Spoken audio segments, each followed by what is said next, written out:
Chapter 974. Following Dustless's line of sight, the newcomer was a tall man with a ferocious face and a murderous aura. He had a broad physique and a sturdy waist.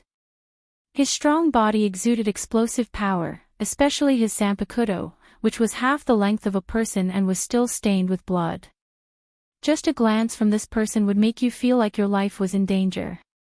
The wind swept through the world, and the sand danced in the air. The mysterious man who attacked Rokush Kencher was wearing a pure white captain's haori, Kenpachi Ghost Yenching. The order from Central Room 46 was to capture them alive. But now you killed him. This is a great dereliction of duty, Captain Ghost Yenching. Dustless's body stood in the sky, looking down at Kenpachi Ghost Yenching, who gave Rokush Kencher a fatal blow. His cold face suddenly raised a mischievous smile. What Ghost Yenching did was in line with Dustless's intentions. Kiki, hearing this, Yenching Kenpachi was unmoved. His zanpakuto slowly pulled out Rokush Kenishi's crushed organs, causing Rokush Kenishi's body to twitch and spit out blood. What does it matter? I'll kill you soon anyway, and then I'll just blame everything on you. How about the script that I've carefully written for you? Kiki. This is the script you prepared for me. Just like you, you're extremely shallow. Hearing this, Wu Chen narrowed his deep black eyes. The flickering light in Wu Chen's eyes was particularly terrifying. Then, he smiled and said, "Why don't you listen to the script that I have prepared for you, or rather, for myself?" What do you mean? Kenpachi Ghost Yenching's ugly face stiffened. Smelling Dustless's words, he looked at him in confusion. No matter what, this time you will definitely die. Calm down. Dustless completely ignored these words. They went in one ear and out the other. After reorganizing his words and thoughts, for fear that the inexperienced Yenching Kenpachi would not understand the meaning, he said in a very slow tone with a smile, "Captain Yenching Kenpachi's divine power is unparalleled. With overwhelming strength, he inflicted heavy losses on the Masked Legion. Who would have thought that the world is unpredictable? He was killed by Rokukai Kenpachi who rushed over, and then, hee. This laughter was abnormally gloomy. Ghost Yenching Jinba's mouth was dry and his tongue was dry. His heart thumped and he knew that things were not going well. Wu Chen didn't care about Yen Gue Cheng's reaction. Captain Yen Gue Cheng, who was ambushed, unfortunately fell. Then I appeared. I don't need to say what's next. You should know. Don't be so proud. Yen Cheng's face was ashen. Naturally, he knew what Dustless meant. He guessed that Dustless would try his best to kill Roshi Boxer Nishi, and then take his corpse to Soul Society to claim credit. Not only that, but Sword 8's death in battle would also necessitate the election of a new team leader. In the end, it was very likely that the position would fall to Dustless, who had distinguished himself in battle. This kid is good at calculating. Yenching Kenpachi's old face was twitching, and his round head was smoking. Obviously, he was very angry. The chakra in his body was raging, and the whole person's hostility was rising to a new level. You two bastards! A hoarse and low roar came without warning, and then a very dangerous energy fluctuation surged. In the blink of an eye, Dustless and Yenching Kenpachi were swallowed up. Looking at the source, the swaying Roshi Boxer Nishi's body turned crimson, filled with a blazing heat. The temperature as high as thousands of degrees Celsius instantly forced Yenching Kenpachi to retreat. Not only the body, but Roshi Boxer Nishi was also flashing the red light of a beast. It seems that Roshi Boxer Nishi wants to die together. Anyway, he has already stepped into the coffin. It's best to use that to pull me and Yenching Kenpachi into the coffin. This is understandable. After all, that forbidden technique uses burning the body as a medium. But it's really crazy. His observation hockey rippled like water ripples, and all the movements within a radius of 10 miles were all played out in Dustless's eyes. Boom, boom, boom, the ground under Dustless's feet trembled violently, and an indescribable heat spread out. The surrounding Dainu with weak Ryatsu was instantly turned into ashes. The range of the vibration gradually extended, swallowing the sky and the earth, and the entire Hueco Mundo seemed to be trembling. Yenching Kenpachi, who noticed the abnormality, looked at Roshi Boxer Nishi in disbelief. Only then did he realize that this guy was once a captain-level Shinigami, and he must also know that forbidden technique. You want to drag me to the grave with you? Ghost Yenching, whose expression changed greatly, flew into a rage out of humiliation. Soon after, his spittle flew all over the sky. He gritted his teeth and said, "You want to drag me down with you? Dream on." Shoo shoo shoo, Yenching Kenpachi's body gradually lost feeling and turned into an afterimage. As for his body, it had already rushed madly towards Roshi Boxer Nishi. Idiot, it's too late. Roshi Boxer Nishi smiled calmly, and the ground under his feet suddenly appeared a huge fiery red saber-shaped shadow. The moment Yenching Kenpachi touched him, Roshi Boxer Nishi indifferently blew prelude to doomsday. Path of destruction, cremation with one blade. The saber-shaped shadow covered the sky and the sun, and the attack range was extremely wide. Roshi Boxer Nishi was extremely ruthless, and even he was in the center of the attack. Caw caw caw. The earth shattered, and a flaming broadsword with boundless power appeared out of thin air. The blazing flames covered the boundless horizon. Not only Ghost Yenching, but even Sword 8 and Dustless in the sky were hit by the flames. The great void within a radius of tens of kilometers was all melted and evaporated by the blazing heat. The ground was all scorched, and all life was wiped out. The ground 100 kilometers away was also affected, and there were violent vibrations. The blazing heat swept through the entire Hueco Mundo. It was a mass extinction. Roshi Boxer Nishi exhausted all his spiritual pressure and used his body as a medium to perform cremation with one blade. The power was beyond imagination, and even Dustless in the sky was beaten to a pulp. In just a few minutes, the body was destroyed several times after recombining several times. Dustless benefited from his elemental transformation ability. It was not hard to imagine what would happen to Yenching Kenpachi in the end. Chapter 975. The blazing high temperature spread to Hueco Mundo. It was as if they were living in a hot steamer, unable to breathe. The thin oxygen was all evaporated, and the affected central area was in a mess. Bang bang bang, the giant blade-shaped flame had obviously reached its limit. A dazzling crimson light flashed and immediately turned into countless fragments. The blade light that was about to destroy Hueco Mundo was extinguished.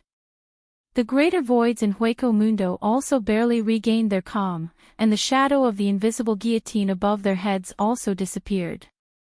He should be completely dead now. Well, I don't have to do anything.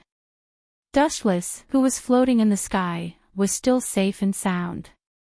He looked down at the scorched ground below with extreme calmness.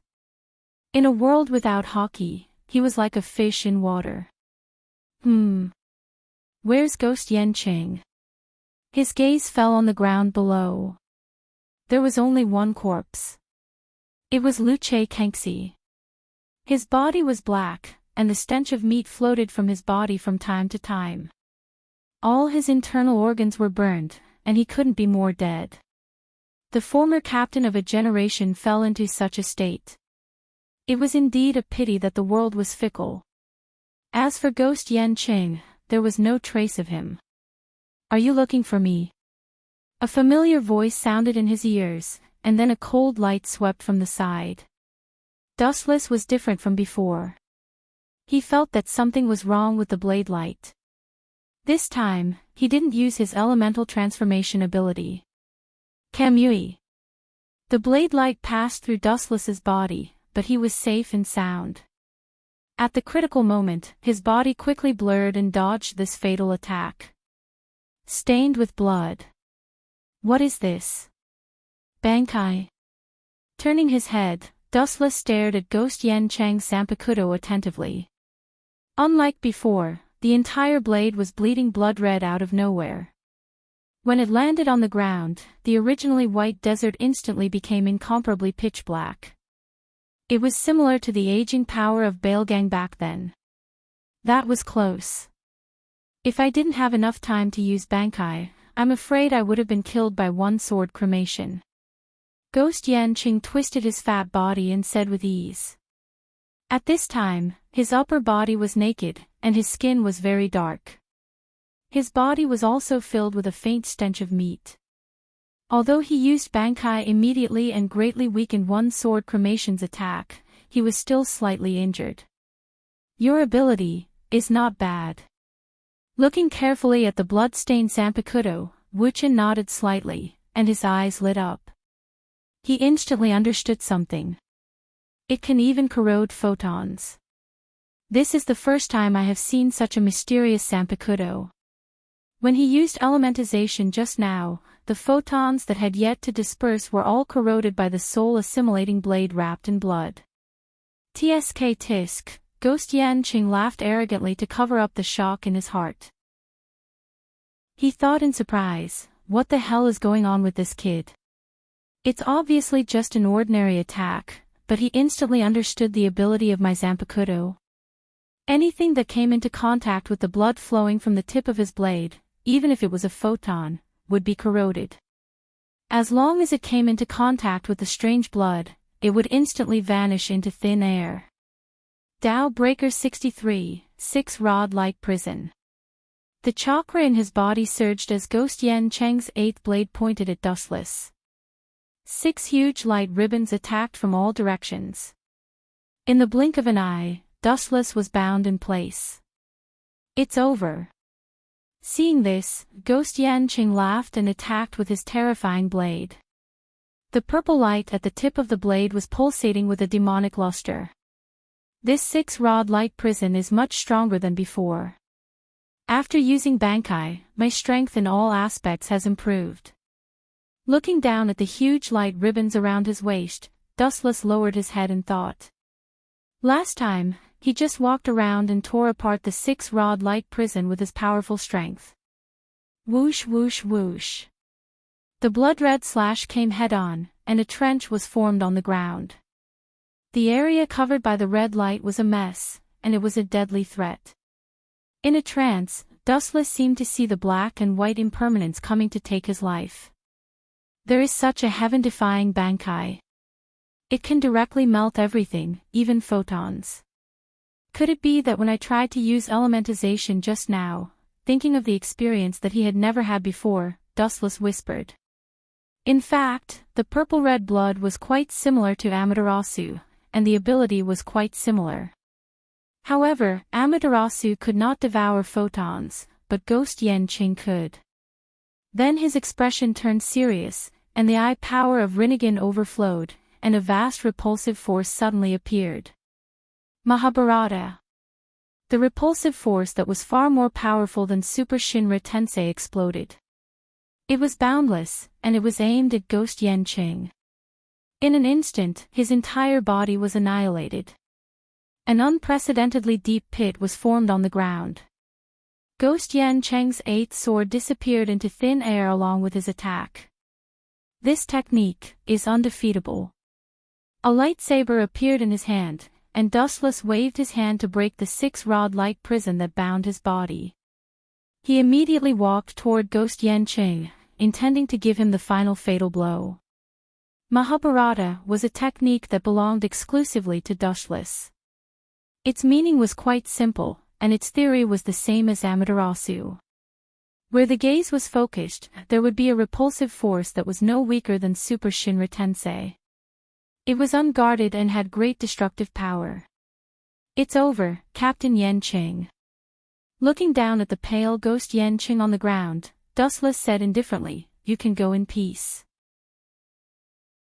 I will replace you as the captain of the 11th Division, and I will finish what you have not done. Then Dustless slowly raised his lightsaber. I can't die like this. Ghost Yanqing ignored the pain from his broken bones and tendons, and forcibly mobilized the Ryatsu in his body, and a ferocious look flashed in his eyes. What is wrong with the people in this world? They want to die together with the enemy so easily. Dustless's face was full of confusion. Ghost Yanqing's eyes were quite similar to Rockafist's Nishi's, with hysterical madness. Chapter 976. Beasts on the verge of desperation were very dangerous, and their combat power would often skyrocket. Kenpachi on the verge of desperation was the same, and his destructive power was far beyond the so-called beasts. The ghost Yanqing's 8th swordsman was just that terrifying. His strong will far exceeded his strength. After being hit by a heaven-defying technique like the Mahabharata, he was already severely injured. Almost all the bones in his body were broken, but he was still able to miraculously stand up. This was all driven by the will to kill Dustless. Oh. There is no deep hatred between us, why are you so obsessed with me? Dustless said indifferently as he waved the Kusanagi sword in his hand, with your current state, you can't even move your body, let alone fight me. Stop talking, you despicable bastard, I will not let you go, and I will drag you to hell even if I die. Kenpachi Gue Yanqing held his body up, and his eyes widened, filled with a crazy determination, and immediately used all of his strength to stab the Zanpakuto into his abdomen. Puchi Puchi, the demonic Zanpakuto collapsed, and slowly disappeared like fragments, and merged into Kenpachi Gue Yanqing's body, and immediately his body changed strangely. He can merge with the Zanpakuto. Even with Dustless's experience, he couldn't help but be stunned at this moment. This was the first time in his life that he encountered such an incredible thing. This guy is really something. I thought he was just a normal captain-level rookie after being defeated by Zaraki Kenpachi, but I didn't expect him to have such a trump card. Now it seemed that every Kenpachi lived up to their name, and every Kenpachi had their own trump card. Oh, the already dark sky suddenly became gloomy. Looking up, an unprecedented black shadow covered the sky, and compared to him, Jillian of Hueco Mundo was just a child. It was at least 100 or 200 meters tall. This is my final trump card. Once I use it, I'll die completely. It's also a move that puts my life on the line. Ghost Yanqing looked down at Dustless, who was as insignificant as a bug. His killing intent was awe-inspiring. Of course I can see that. No matter what happens in the end, you will die. Dustless leaped into the air and looked straight at Ghost Yanqing's head. Light gathered at his feet and he mercilessly kicked at Ghost Yanqing's body. Lightspeed kick. In the dark sky that was blocked out, this extremely dense ray of light was extremely dazzling and full of destructive power. Boom boom boom. The deadly explosion spread out and targeted Ghost Yanqing's heart. A ball of flames engulfed his entire being. However, Ghost Yanqing did not move at all. Clearly, he was not injured at all. Humph. You overestimate yourself. Yanqing, whose entire body was engulfed in flames, sneered. His nostrils, which were larger than a person's, blew out a gust of cold wind. The raging flames were instantly extinguished and blown towards the horizon. Now that I've surpassed the limits of the Grim Reaper, I don't feel anything from this kind of attack. Ghost Yanqing said proudly. This was his final move that had been lit up by his flower of life. Its power was extraordinary. His heart that had been attacked by Dustless's lightspeed kick was actually unharmed. Sure enough, it's different. Dustless nodded, his eyes shining. He could feel that Ghost Yanqing's spiritual pressure was now majestic, far beyond his own. With my current level of spiritual pressure, I can easily kill you. However, directly crushing you to death would be too boring. You've deliberately humiliated me time and time again. If I don't torture you, I won't stop. Ghost Yanqing raised his hand and hooked his huge finger at Dustless. He taunted arrogantly. Ah! You're going to go easy on me. Thank you very much. Dustless said sincerely with a smile.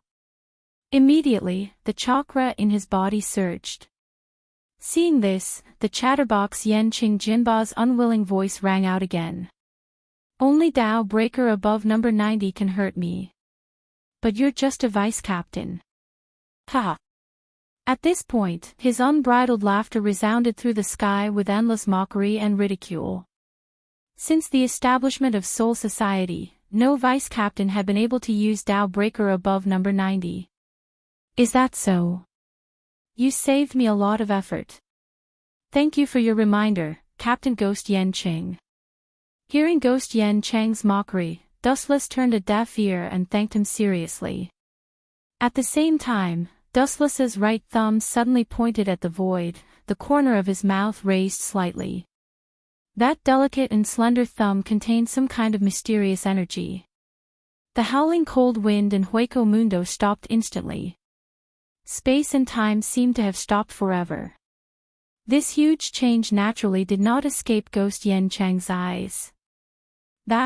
Looking at Dustless's strange hand gesture and sensing the majestic spiritual pressure in his body, Ghost Enchanting's old face twitched. His eyes twitched violently, filled with horror, and he shouted, "Impossible, he's just a vice captain." But Dustless, with his eyes closed, ignored these words. Ancient, cryptic, and incomprehensible words came out of his mouth skillfully, faintly revealing the turbid emblem, the untamed and arrogant talent. The clay puppet that keeps harming itself, combined with rebound, extending to the ground, know your own powerlessness. After the chant was over, the world was dead silent and solemn. Wuchen opened his eyes and looked at Enchanting Jinba, who was in a daze and despondent, with a look of pity on his face. He could clearly see the distortion in the sky was filled with black light pouring down. Tao Breaker number 90, Black Coffin. Chapter 977. Ghost Enchanting's eyes widened. After a moment of silence, he opened his mouth, but he suddenly realized that something was wrong. He swallowed the words that were about to reach his ears. If he asked Dustless to stop attacking immediately, he would only be humiliating himself. Moreover, Ghost Enchanting could not bring himself to do that, so he could only give it his all. Just as he was pondering, the demonic black flash swallowed Ghost Enchanting's sword 8. A giant black coffin appeared out of thin air on the ground of Hueco Mundo. There were many unruly crosses in it, mysterious and ancient. Horrifying sounds could be heard coming from inside. Pft, pft, the sound of his body being chopped up like vegetables was endless. He was terrified and depressed, as if he had come to hell.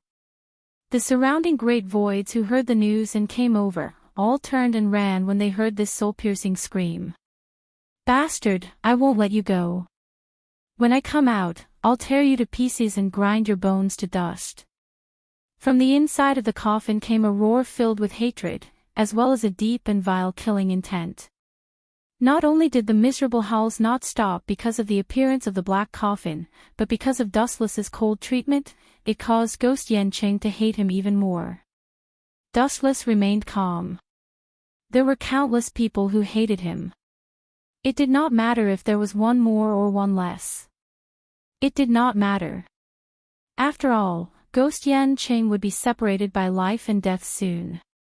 There was no need to argue with someone who was about to die. Crack, crack, crack. Suddenly, a violent wave of spiritual pressure surged out of the black coffin. Then, a giant fist smashed the black coffin into pieces. Ghost Enchanting's giant body was exposed. It was a horrible sight. TSK, TSK. You can even survive like this. Not only are you strong, but you can also take a beating. As expected of Sword 8. Dustless gave Ghost Enchanting a thumbs up with an expression of admiration. Then, his expression changed faster than flipping a book. He spat out cold air, and the dense murderous intent that overflowed could even make people feel stuffy and hallucinate. How many more attacks can you take in this state? As soon as he finished speaking, the spiritual pressure in his body that had temporarily stopped surged. Waves of destructive ripples were about to burst out, and the invisible impact flattened the protruding hills around him. Hee. At least I won't die before I kill you. Ghost Yan Cheng's fierce-looking face was embellished with murderous intent, and his ghastly eyes emitted a dim light as if he was about to devour someone. Sensing Dustless's slight spiritual pressure, his eyes were filled with contempt and disdain. This spiritual pressure was of a completely different dimension. Your level of spiritual pressure is completely incomparable to mine. Noticing the Dustless spiritual pressure, Ghost Yan Cheng sneered. The sarcasm in his tone was undisguised, as if he was talking to a lamb waiting to be slaughtered. Is that so? Then why do you look like this? Dustless asked in return. Ghost Yan Cheng's saber wounds were hideous and frightening. Even his white bones, as well as his internal organs, were exposed to the air. And the instigator was Dustless, a person whose spiritual pressure was not worth mentioning. You have a sharp tongue. Hearing this, Ghost Yan Cheng's old face darkened, and then a ghastly light shot out from his tiger-like eyes. It is indeed beyond my imagination that you can use black coffin. However, with the previous lesson, I have now strengthened my body to the limit. Even if you use black coffin again, it will be useless. Ghost Yan Cheng said solemnly. He raised his arrogant head, and his arrogant laughter resounded through the sky. If you want to hurt me with just the path of ghost, you have to use at least Hado number 96, one-blade cremation. That is a forbidden art that uses burning the body as a medium. Dustless said to himself. He had seen and remembered the one-blade cremation used by Rokush boxer Nishi. Its power was shockingly strong. But, thank you for your reminder this time. You are really a qualified strategist, always giving me advice when I have a headache. Captain Ghost Yan Cheng, next year at this time, I will definitely go to your grave to burn incense and pay my respects to you. Dustless chuckled. His tone was exceptionally high and full of gratitude. His whole body was filled with blazing spiritual pressure, almost exactly the same as Rokush boxer Nishi's. Are you kidding me? How can you know a forbidden art like one-blade cremation? You have only been a death god for half a year. How can you know such a forbidden art? Saber 8 Ghost Yancheng exclaimed in shock, his eyeballs almost falling out of their sockets. Hearing that, Wu Chen remained unmoved. With a gentle smile on his face, he said calmly, since you said that cremation with one saber can defeat you, let's do as you say. The chakra condensed in his body was extremely hot. Its power and range were even greater than Rokush boxer Nishi's. Path of Hado number 96, one-blade cremation. The ground was instantly dyed a fiery red, refracting a dangerous halo. Then, with a bang, a huge crimson blade instantly swallowed Ghost Yan Cheng's kenpachi. Bang, bang, bang. Before he could even scream, Ghost Yancheng's soul was destroyed. He was burned to ashes with a single slash, and a figure fell from the sky. It was Ghost Yancheng's charred body, and he could not be more dead. The insides of his body had been hollowed out. Boom, boom, boom. After a long while, the blade exploded, producing a blazing storm. Dustless, who was caught off guard, was also forced to retreat. Even if he was thousands of meters away from the center, he could still feel the unparalleled impact. This forbidden art is really strong. Seeing such exaggerated destruction, Dustless nodded with satisfaction. He immediately looked at his charred left arm and couldn't help but shake his head. If he didn't have the body of the ten-tailed beast, he wouldn't have dared to use such a trick. It was equivalent to sacrificing 800 to kill 1,000 enemies. This is, just as Dustless was about to clean up Ghost Yan Cheng and return to Soul Society with Rokush boxer Nishi's body to take credit, a few strange spiritual pressures came. They were not great void or death gods, but they were very powerful. Chapter 978. Hearing this, Dustless opened his mouth so wide that it could fit a fist. His face was blank. I thought it was strange at first, but I didn't expect Jugram to be the mastermind. Dustless's eyes widened in shock, but his heart was as calm as water. The information about the masquerade army was top secret, and Urahara Kasuk was tight-lipped. Only he and a few people from the 4th campus knew about it. Aizen Sosuke didn't know at all. Jugram somehow passed this top-secret information to Aizen's ears, including the fact that they could successfully turn into nothingness. Aizen, who couldn't wait to find the source, controlled Central Room 46 behind the scenes and ordered Soul Society to attack the masquerade army. Thousands of doubts were cleared, and a figure suddenly appeared in Dustless's mind. He had long black hair and a beard, a deep and fierce face, red eyes, and 3 silver medals on his collar. He was a man in a crimson cloak. Yawatch hasn't woken up yet. All of this was Jugram's order. With great interest, Dustless reorganized his words and was about to ask about Yawatch. After all, his origin, strength, and identity were all unsolved mysteries. He needed to ask in detail. Your Majesty, the Yawatch you mentioned, the words stopped abruptly. Dustless didn't feel a cold gaze on him. It was very fierce. He turned his head and saw Busby looking down at him with a cold expression. There was a wisp of flame at the tip of his thumb, and it was locked onto Dustless's head. Busby was given the ability to burn by Yawatch, so he could flexibly control the flame. Busby is quite vigilant. I have to rely on other methods. Seeing this, Dustless suddenly changed his mind. He planned to defeat the two and extract their memories. Actually, it's quite sad for you, Quincy. Dustless suddenly sighed in pity. Almost all of the surviving Quincy had drunk Yawatch's blood. When the farewell was launched in the future, they would all be the nourishment for Yawatch to become stronger. Glancing at Baseby and Candace, Dustless suddenly changed his face and said coldly, since you two have answered so many of my questions, I'll let you die beautifully. I'll leave your corpses intact.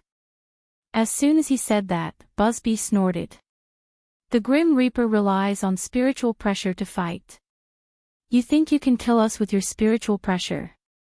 You're not scared silly by Candace, are you? Bartz was very disdainful, then he sneered and said, disappear. Bang!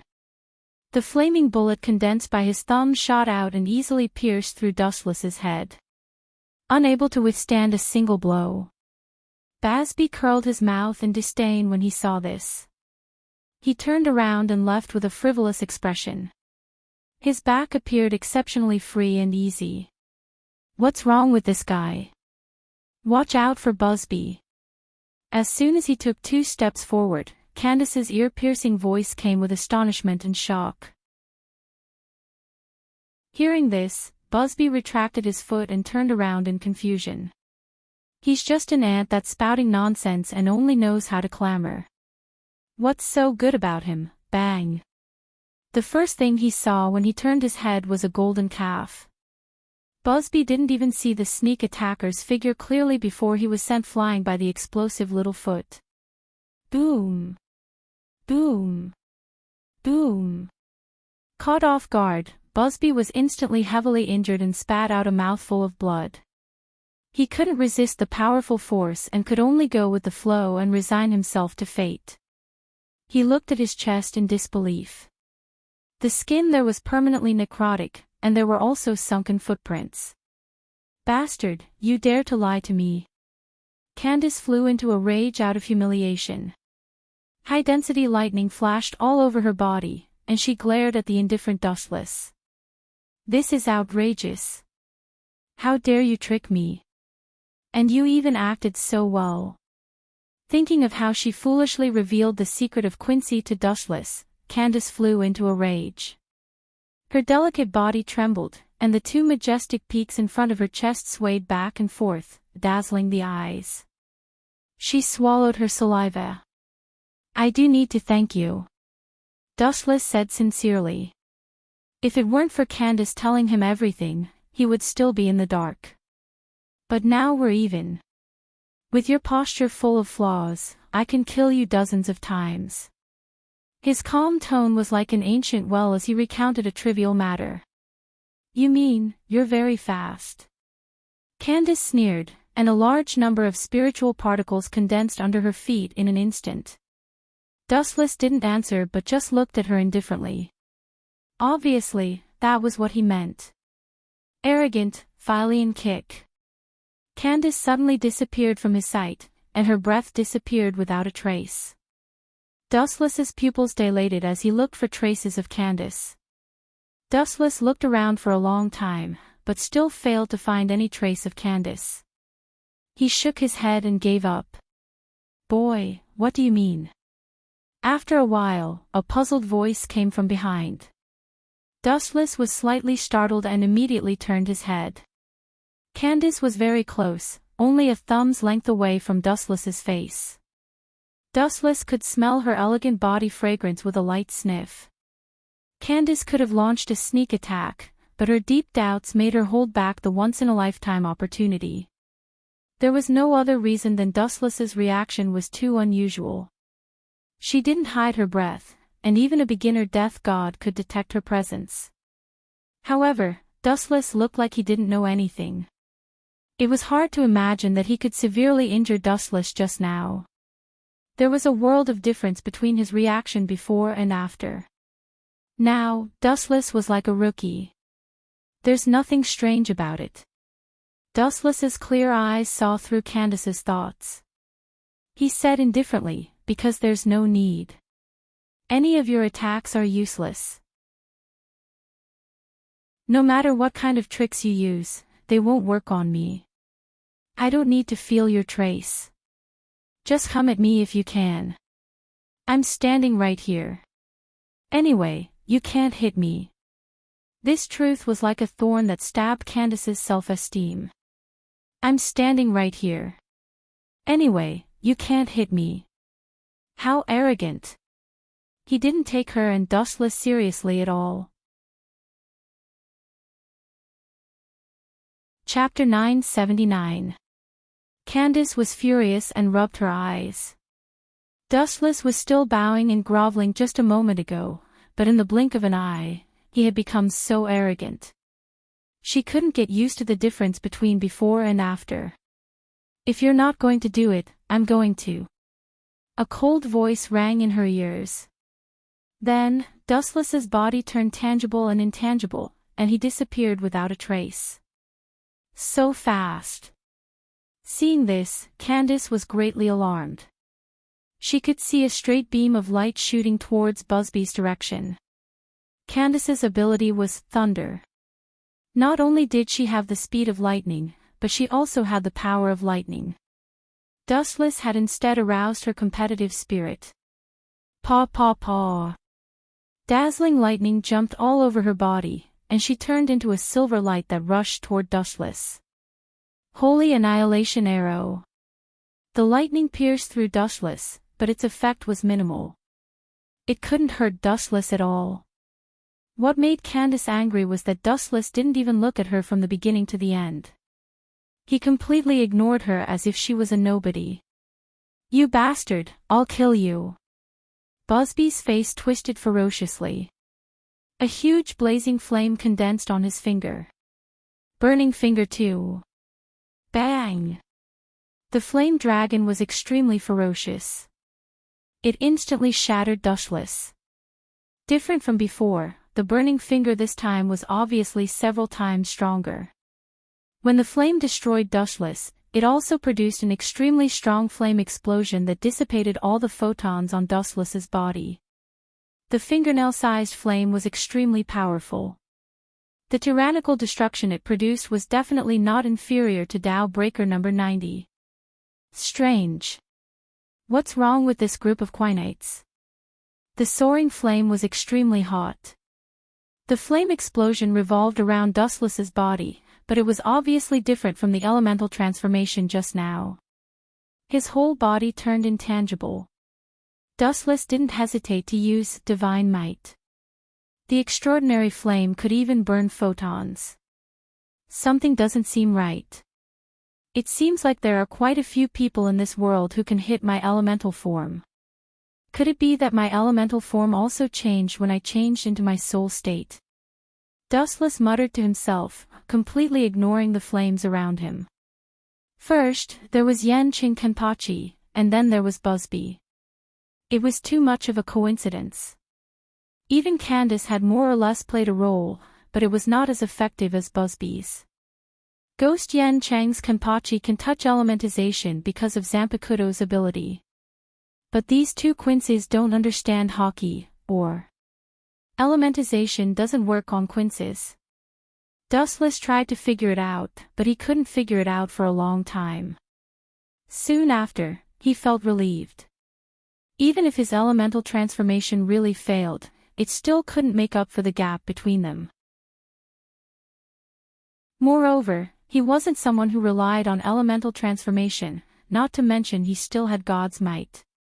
Humph. You're dead for sure. Waving his hand, Bazabi shook off the dust on his body and looked at his bumpy chest. His eyes were filled with gloominess. Brat, you died quickly. Otherwise, what will happen?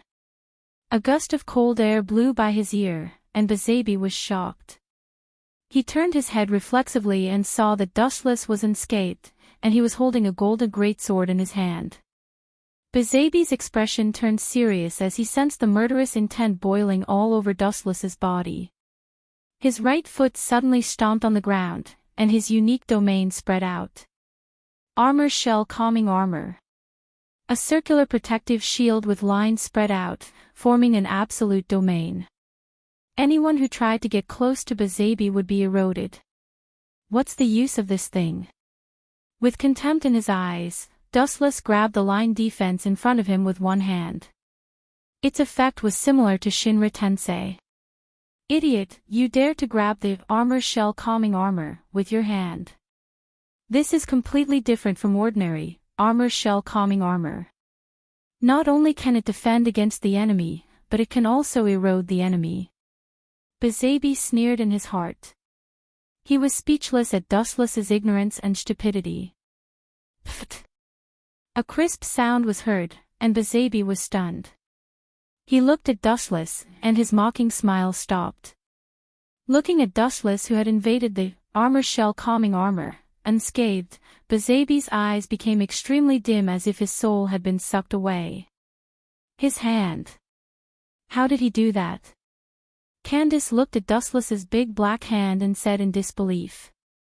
That big hand that flashed with a deep black edge completely ignored the existence of the armor shell calming armor, and easily tore it apart. You two have always been the first to attack. This time, it's time for someone else to attack. A cold glint appeared in his hawk-like eyes. Bazabi and Candace, who were being stared at, felt as if their souls were trembling. They both felt as if there was a blade on their backs. They pointed at the void and gathered all the spiritual pressure in their bodies. Tao Breaker 9, they thought that they would be greeted with the ultimate attack of 5 thunders, but who would have thought that Dustless's fierce attack would suddenly stop? He instantly settled the matter and relaxed his raised finger. After looking at Dustless seriously for a while, Bazabi's tense nerves relaxed. He sneered in a strange manner and said, "You're just putting on an act. You want to fight us without your spiritual pressure." Candace also had a light smile on her face as she looked at Dustless mockingly. Indeed. I don't have much spiritual pressure left. Although chakra has unlimited spiritual pressure, it's far from enough. I've used more than 90% of my spiritual pressure in the previous battles. Dustless couldn't deny it and muttered to himself. Hee hee. Kid, you're going to be in big trouble this time, Candace said with a smile. Candace beamed with exultation.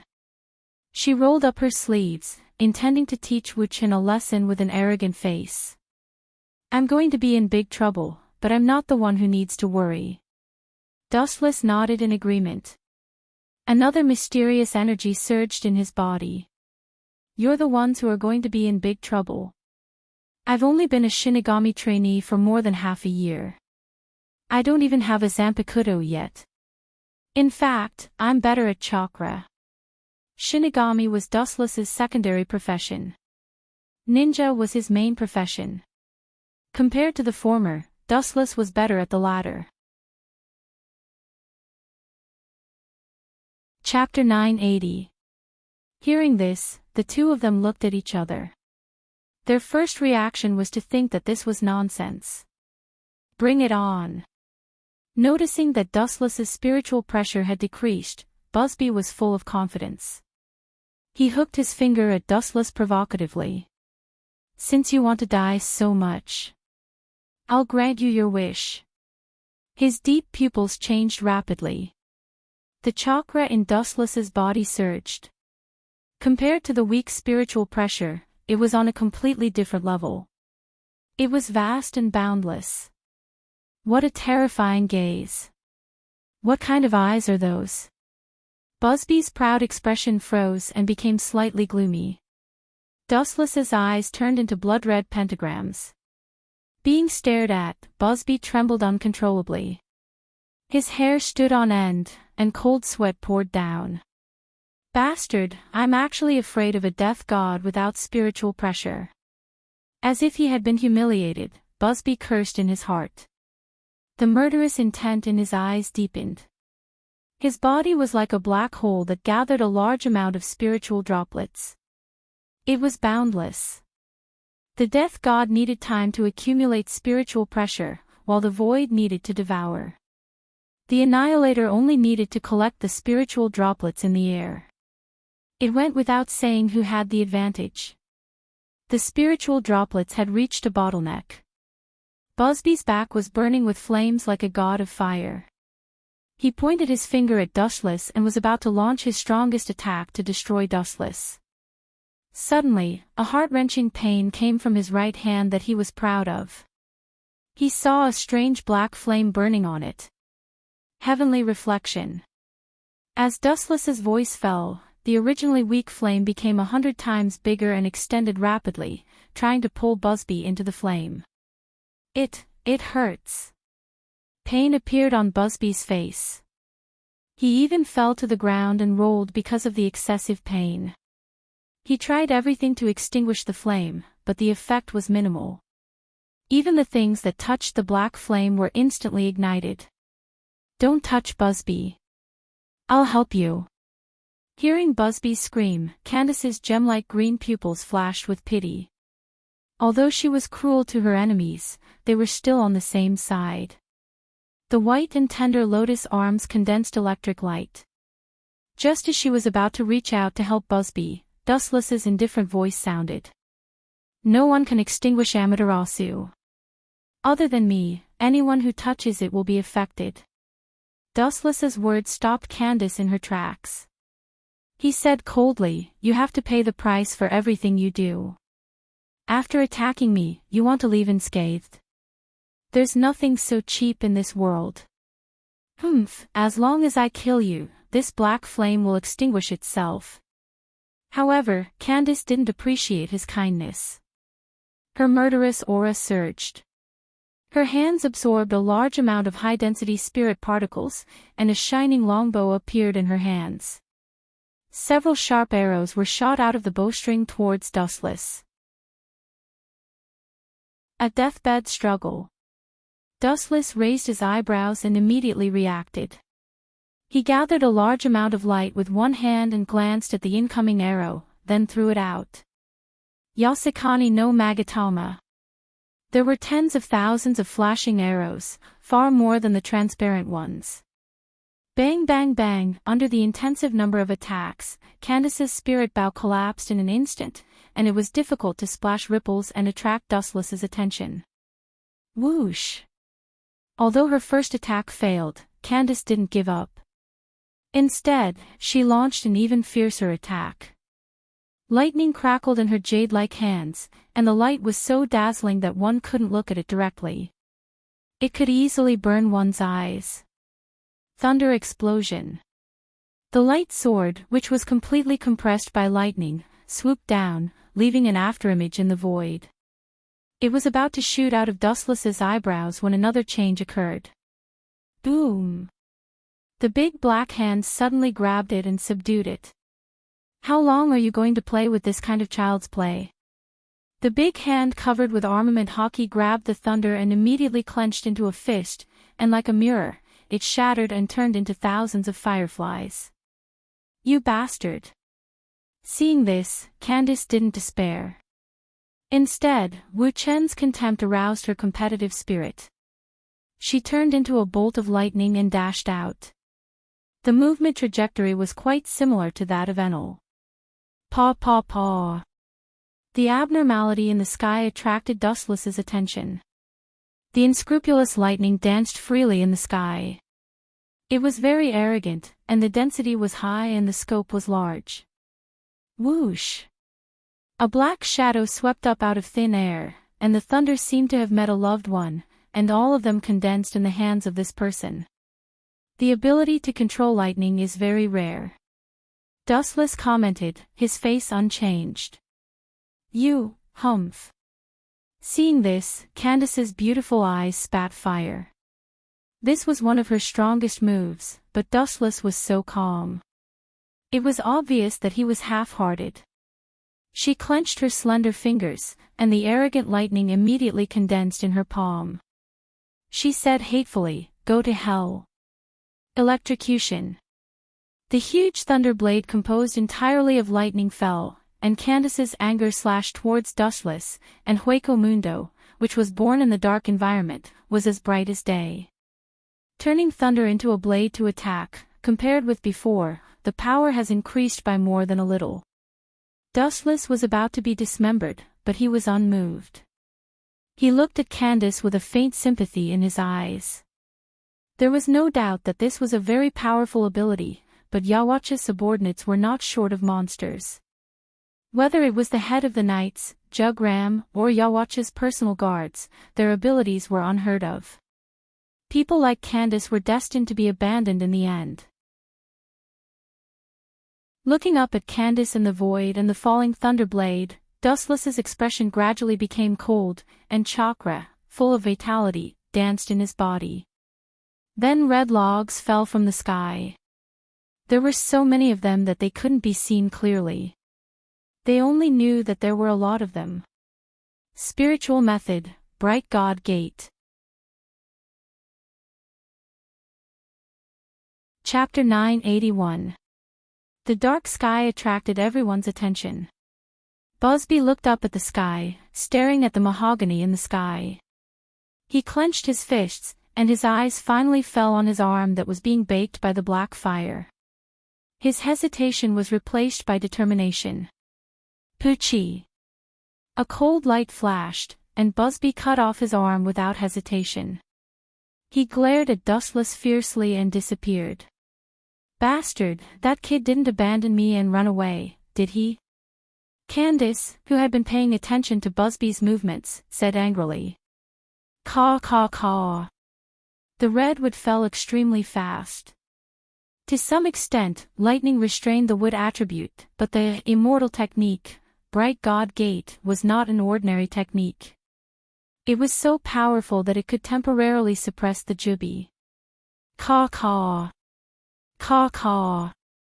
With a series of crisp sounds, the blade that was completely composed of lightning was crushed by the bright deity gate's powerful suppression before it even had the chance to fall.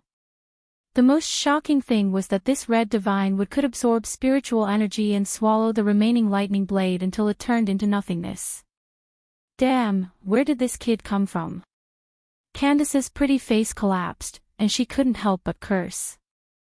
Looking down at Dustless, who was motionless on the ground, a sense of frustration rose in her heart. She couldn't defeat him even after using all her skills. After pondering for a while, her body flashed with lightning and gradually showed signs of dissipating. She chose to avoid him for the time being. The two sides were not in the same dimension at all. If I were to let you leave after casually attacking others, wouldn't that be too much of a loss for me? The golden light condensed in front of Candace, and Dustless blocked her way. The Wandless Empire was a mystery, and it was impossible for them to confess. In this case, he could only use Rinnegan to forcibly extract her memory. A ripple appeared in the void, and it trembled slightly. Then, Dustless disappeared without a trace. Candace didn't have time to be surprised. She suddenly felt a pair of big warm hands grabbing her. She looked carefully, and a trace of jealousy flashed in her eyes. The slender fingers and delicate skin were more delicate than Candace, who usually paid attention to skincare. Especially, it was a pair of men's hands. "Let me go." Candace struggled hard, but her right arm was restrained by Dustless. At the same time, she warned loudly, "Come so close to me, you're courting death." Paw. Paw. Paw. Like a lightning man, his limbs and bones were covered in lightning. All of them swept towards Dustless's hand that was grabbing her, trying to use this method to force Dustless back. Naive, seeing this, Dustless remained unmoved, his eyes condensed, and he whispered, "Armament hockey hardening." The black brilliance swept out, and in the blink of an eye, Wuchen's entire body was filled with black skin. It was sparkling, and at the same time, it was also exceptionally hard. It could play the role of attacking and defending at the same time. Caw caw caw. Dustless didn't stop it, allowing the lightning to corrode his body. Crackling sounds could be heard as it attempted to destroy Dustless. Due to the lightning being too powerful, even Dustless's hair was dyed silver. How is this possible? Even lightning is immune. Candace swallowed her saliva in shock. Dustless's entire body was filled with lightning, but his expression remained the same, and his pupils remained unchanged. He wasn't affected at all. Even if there was, it could be ignored. The gap is too big. "Don't worry, I'm not interested in you. That Yawatch is my target." Dustless gave Candace a reassuring look, indicating that there was no need to struggle. He said confidently, "Although to a certain extent, using Rinnegan to extract memories will turn those who are attacked into idiots in most cases. But my technique is guaranteed, so you can rest assured." After using Rinnegan for so many years, Dustless had already reached the realm of perfection. Extract memories. What do you want to do to His Majesty? Candace's face was filled with fear, and she instinctively struggled. "I didn't expect you to be so loyal to Yawatch." His eyes flashed with surprise. He didn't expect this tall and strong girl to be so loyal to Yawatch. She didn't worry about his safety, but the old monster Yawatch. What a pity. Dustless smacked his lips. He felt that it was quite unfair for her. "Whether you listen to me or not, remember, Yawatch is not a good thing. You, including the members of your Star Knights, are all his pawns. After making the best use of everything, you will be obliterated," Dustless said seriously. Immediately, regardless of how Candace reacted, he directly reached out and grabbed her head. He was about to use the ability of Rinnegan to extract her memories when a disruptor appeared out of nowhere. Burning Finger 3. The edge of the flame bullet was unstoppable, and in the blink of an eye, it was close to Dustless and Candace. "You want to hurt me with this kind of thing? You silly boy with a coxcomb on your head, are you out of your mind?" "Stupid." Dustless sneered, his face full of disdain and casual. His arm covered with armament hockey went straight to the vulnerable flame. However, an unexpected scene suddenly happened. The moment the flame touched Dustless's palm, it was given life, bypassed the palm at a very tricky angle, and rushed toward Candace, once again restoring its destructive edge. Poochie. The girl touched the wound on her abdomen in disbelief, and her face was dull. Looking for the source, it was Busby with a cold and emotionless face. This kid changed his face faster than flipping a book. "Just now, we were teammates fighting together, but now he's ruthless." In order not to let me extract her memories, he really killed her. Because he was very close, Dustless could clearly see that Candace's internal organs were instantly burned and seriously injured. I like to see people killing each other, but this is also good. After witnessing the coldness of the Star Knights, I might as well use her to retaliate against that old thing Yawatch. Hee. Dustless's gaze fell on Candace, whose face was full of despair, and a crafty smile involuntarily appeared on his face. Chapter 982. The reason why Busby killed Candace was very simple. He didn't want to leave anyone alive. This was because too many things were involved. If some secrets were exposed, it would shake the world greatly. The Wandless Empire, which had temporarily calmed down, would also suffer a destructive blow. Bah, Busby, you bastard. I will kill you. Candace's gem-like eyes flickered with the light of a beast as she roared hysterically. You are such a loyal friend, Jawbok. You should be happy that you are willing to die for him. You should be thanking me for helping you. Busby said as if nothing had happened, as if he had done something insignificant. Aren't you afraid that Jugram will kill you for killing a member of the Sterncross Knights so casually? Dustless asked in confusion. Although he knew that Busby and Jugram had a good relationship, it was suspicious that he had overstepped his authority to kill a member of the Sterncross Knights so casually. After all, the leader of this group was Jawbok. Even if he was in a deep sleep and had given Jugram the ruler's mask, it would be Jugram who would kill his subordinates, not Busby. That's right. If you kill me, Jugram won't let you go either. Enduring the burning pain, Candace stood on the same side as Dustless and said hatefully, I know that you have a good relationship with Jugram, but according to his nature, you will still be executed by Jugram when you return to the Wandless Empire. This was not a preamble. Everyone knew about Jugram's coldness. Idiot. Hearing this, Busby's face was full of mockery. He said in a shocking manner, Since you are about to go to hell, I don't mind telling you that the person who ordered your execution is Hugo Jugram. Busby said with pity, Hugo Jugram once told me that if any of us failed, I should kill him as a show of loyalty to Jawbok. After a moment of silence, the confusion in Dustless' eyes disappeared. Judging from Jugram's personality, he was indeed that kind of person. Sometimes, his personality was quite similar to Yawatch's. Dustless still remembered that when Yawatch revived and invaded Soul Society, Jugram had personally executed many members of the Sternritter. Just like what he said. His remaining arm pointed at Dustless as he said indifferently, You are just pawns being used. Once you lose your value, you will be abandoned. These merciless words were like a thorn that pierced deeply into Candace's heart. Her firm belief collapsed instantly. She stared at Busby with a murderous look, trembling all over. His respect for Yawatch and Jugram had also turned into hatred. He wished he could tear them into pieces and burn their bones to ashes to vent the hatred in his heart. That's for the best. Dustless suddenly smiled strangely. Then, he looked at the arrogant Busby with a playful look and said sarcastically, Don't be so arrogant.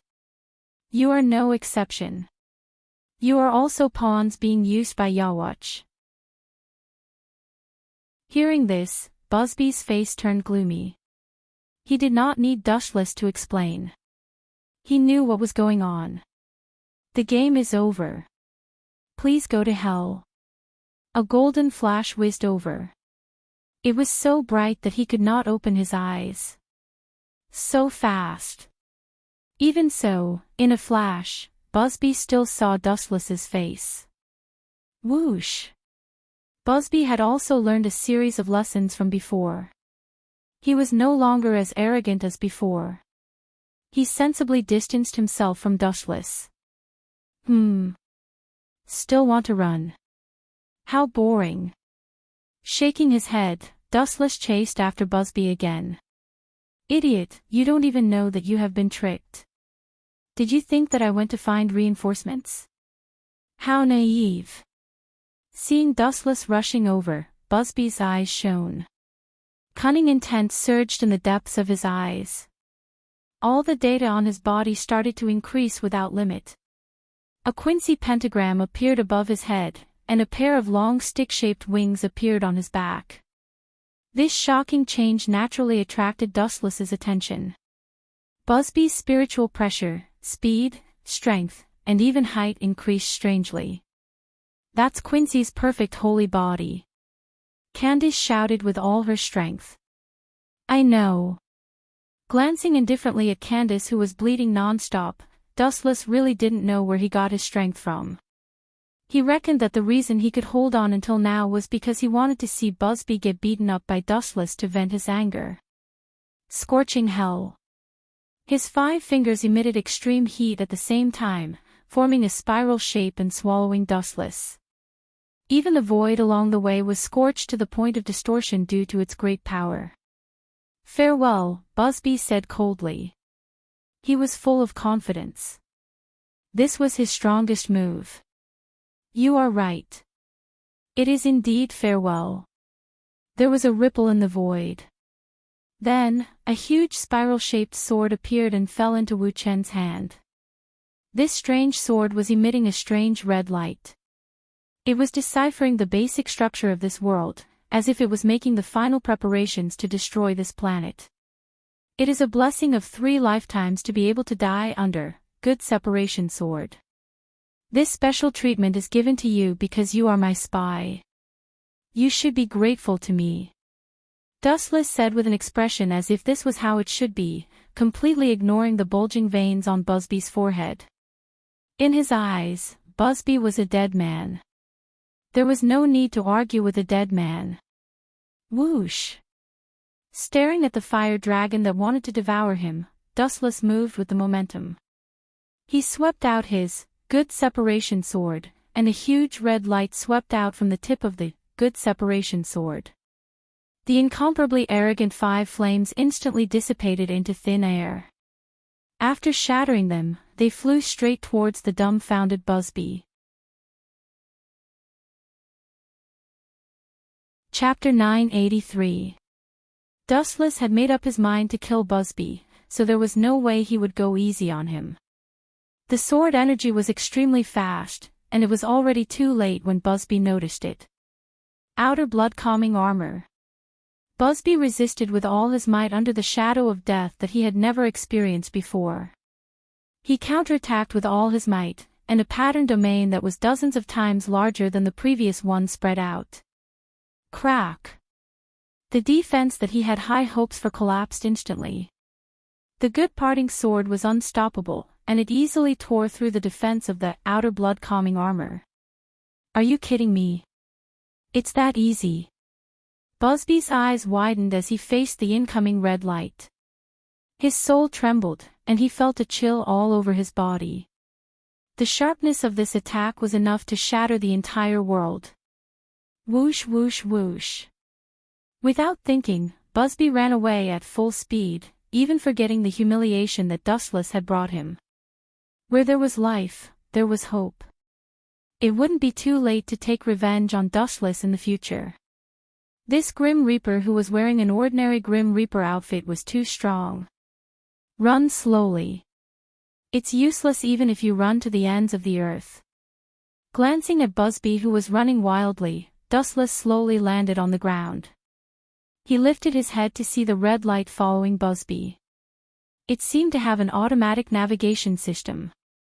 It didn't want to let him go and even shortened the distance between them.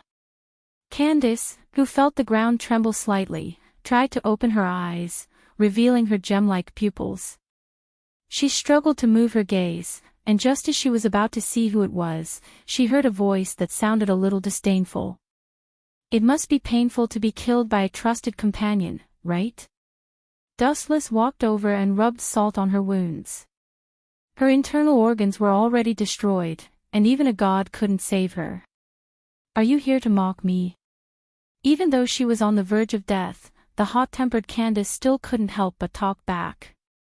Soon after, she angrily roared, "If there is an afterlife, I will definitely kill that bastard Busby and Jugram, and tear Yohabok into pieces.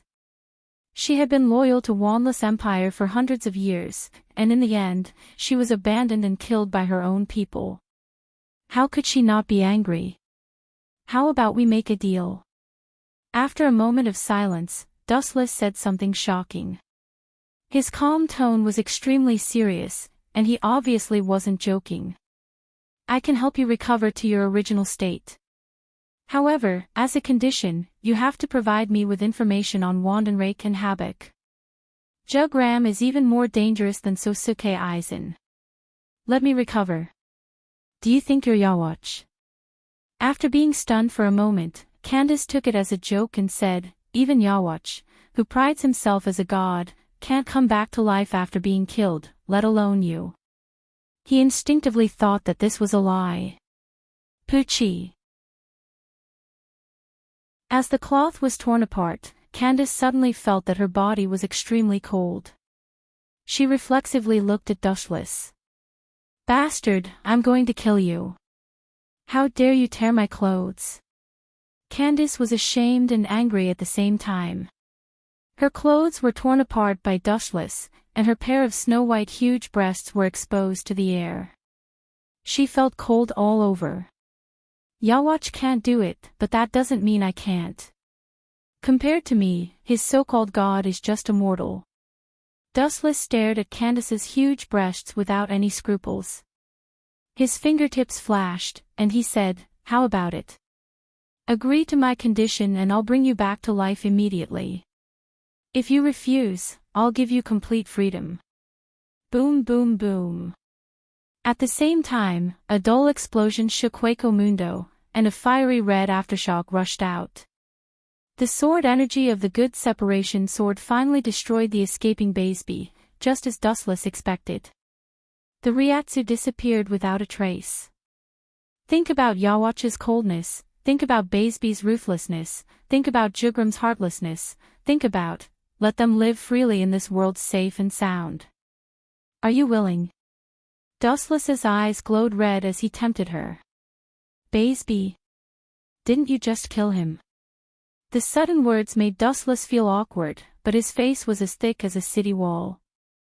He just smiled and continued to persuade her, in short, I can bring you back to life, but the condition is that you tell me everything about Wandenrake, your future activities, future plans, and of course, information about Yawatch.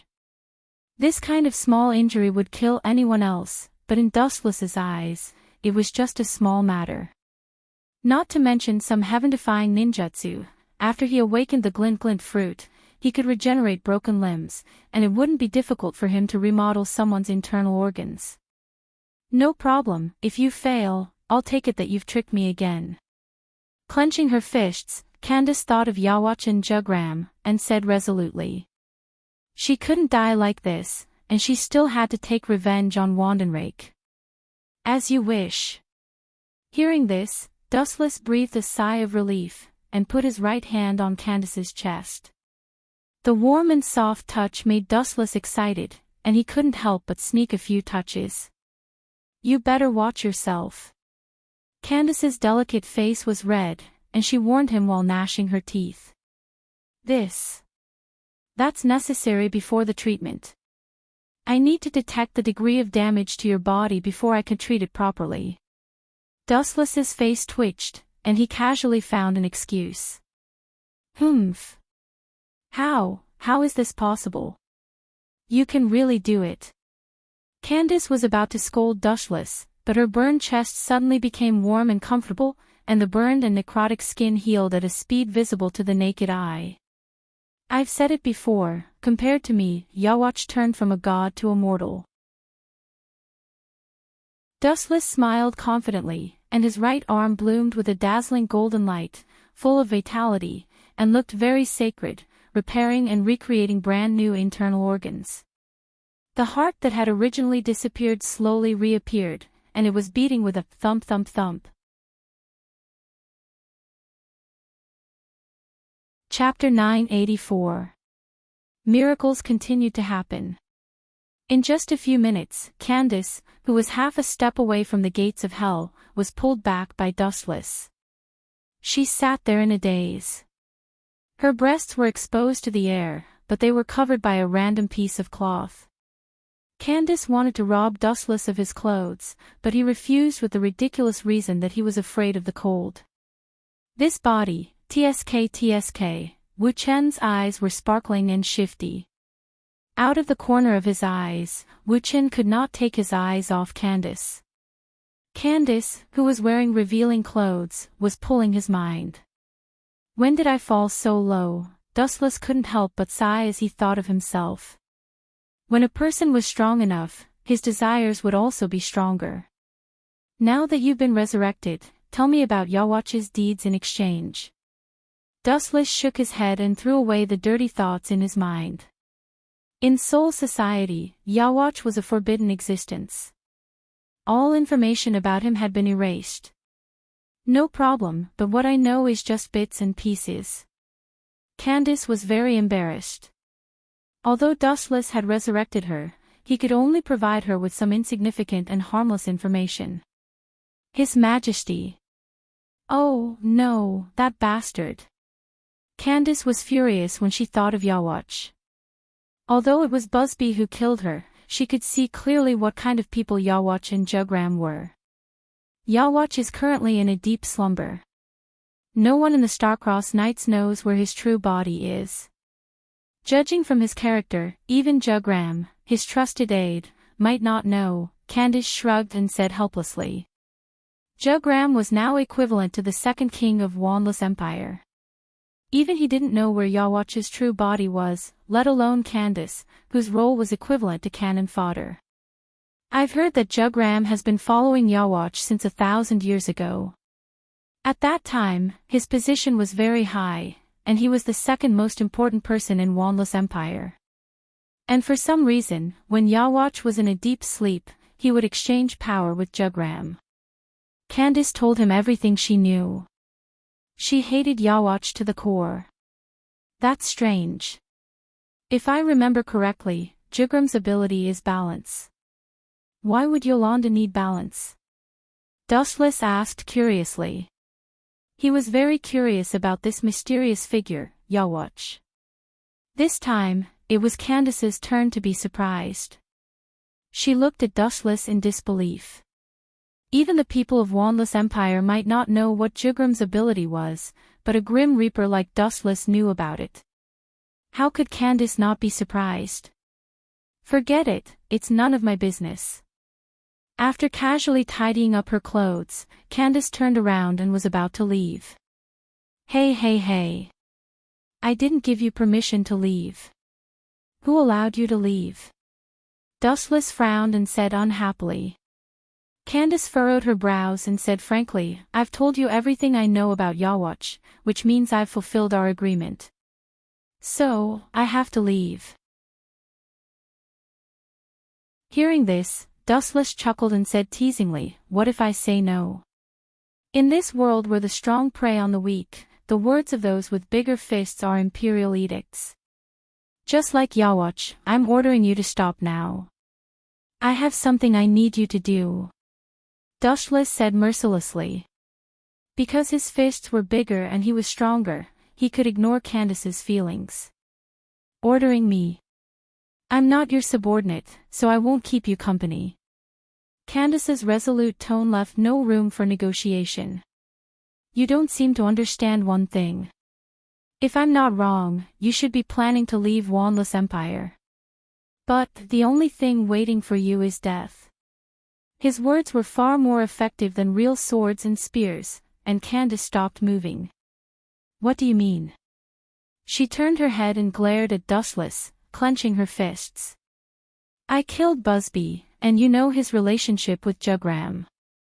They were close friends. Now that he's dead for no reason, Jugram won't let you off easily since you teamed up with Busby. Hearing this, Candace hesitated. She didn't doubt Dustless's words at all. As a member of Wanless Empire, she knew Jugram's personality the best. So what? Are you so kind as to let me hide in Soul Society? Candace felt frustrated after finding that there was no way out. That's impossible. Actually, you don't have to run away. You can continue to hide in Wanless Empire and provide me with information, as well as your future plans.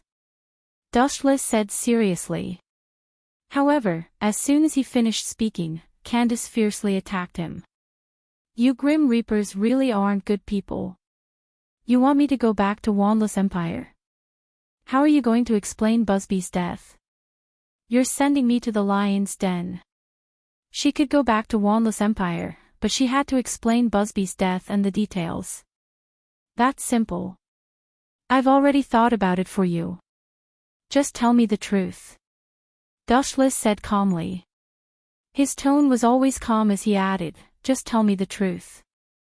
Just say that I killed Busby and push all the blame to me. That way, you can explain Busby's death. You can also stay safely in Wanless Empire without being suspected. Aren't you afraid of Wanless Empire's revenge? Jugram is now equivalent to a king. He can order all the Sterncross knights to surround and attack you. Candace took a deep breath and said. She was somewhat impressed by Dustless's courage. Since I'm already here, I'll take it as it comes. What's there to be afraid of? Dustless said calmly.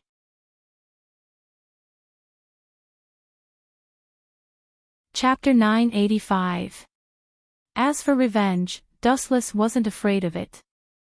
Wandenrake was a rat in the dark, even more shady than Sosuke Aizen. Jugram wasn't stupid enough to use all of Wandenrake's power against Dustless.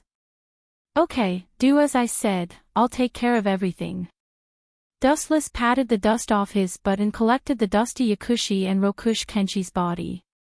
These two were the guarantee of his fame and fortune. Thank you.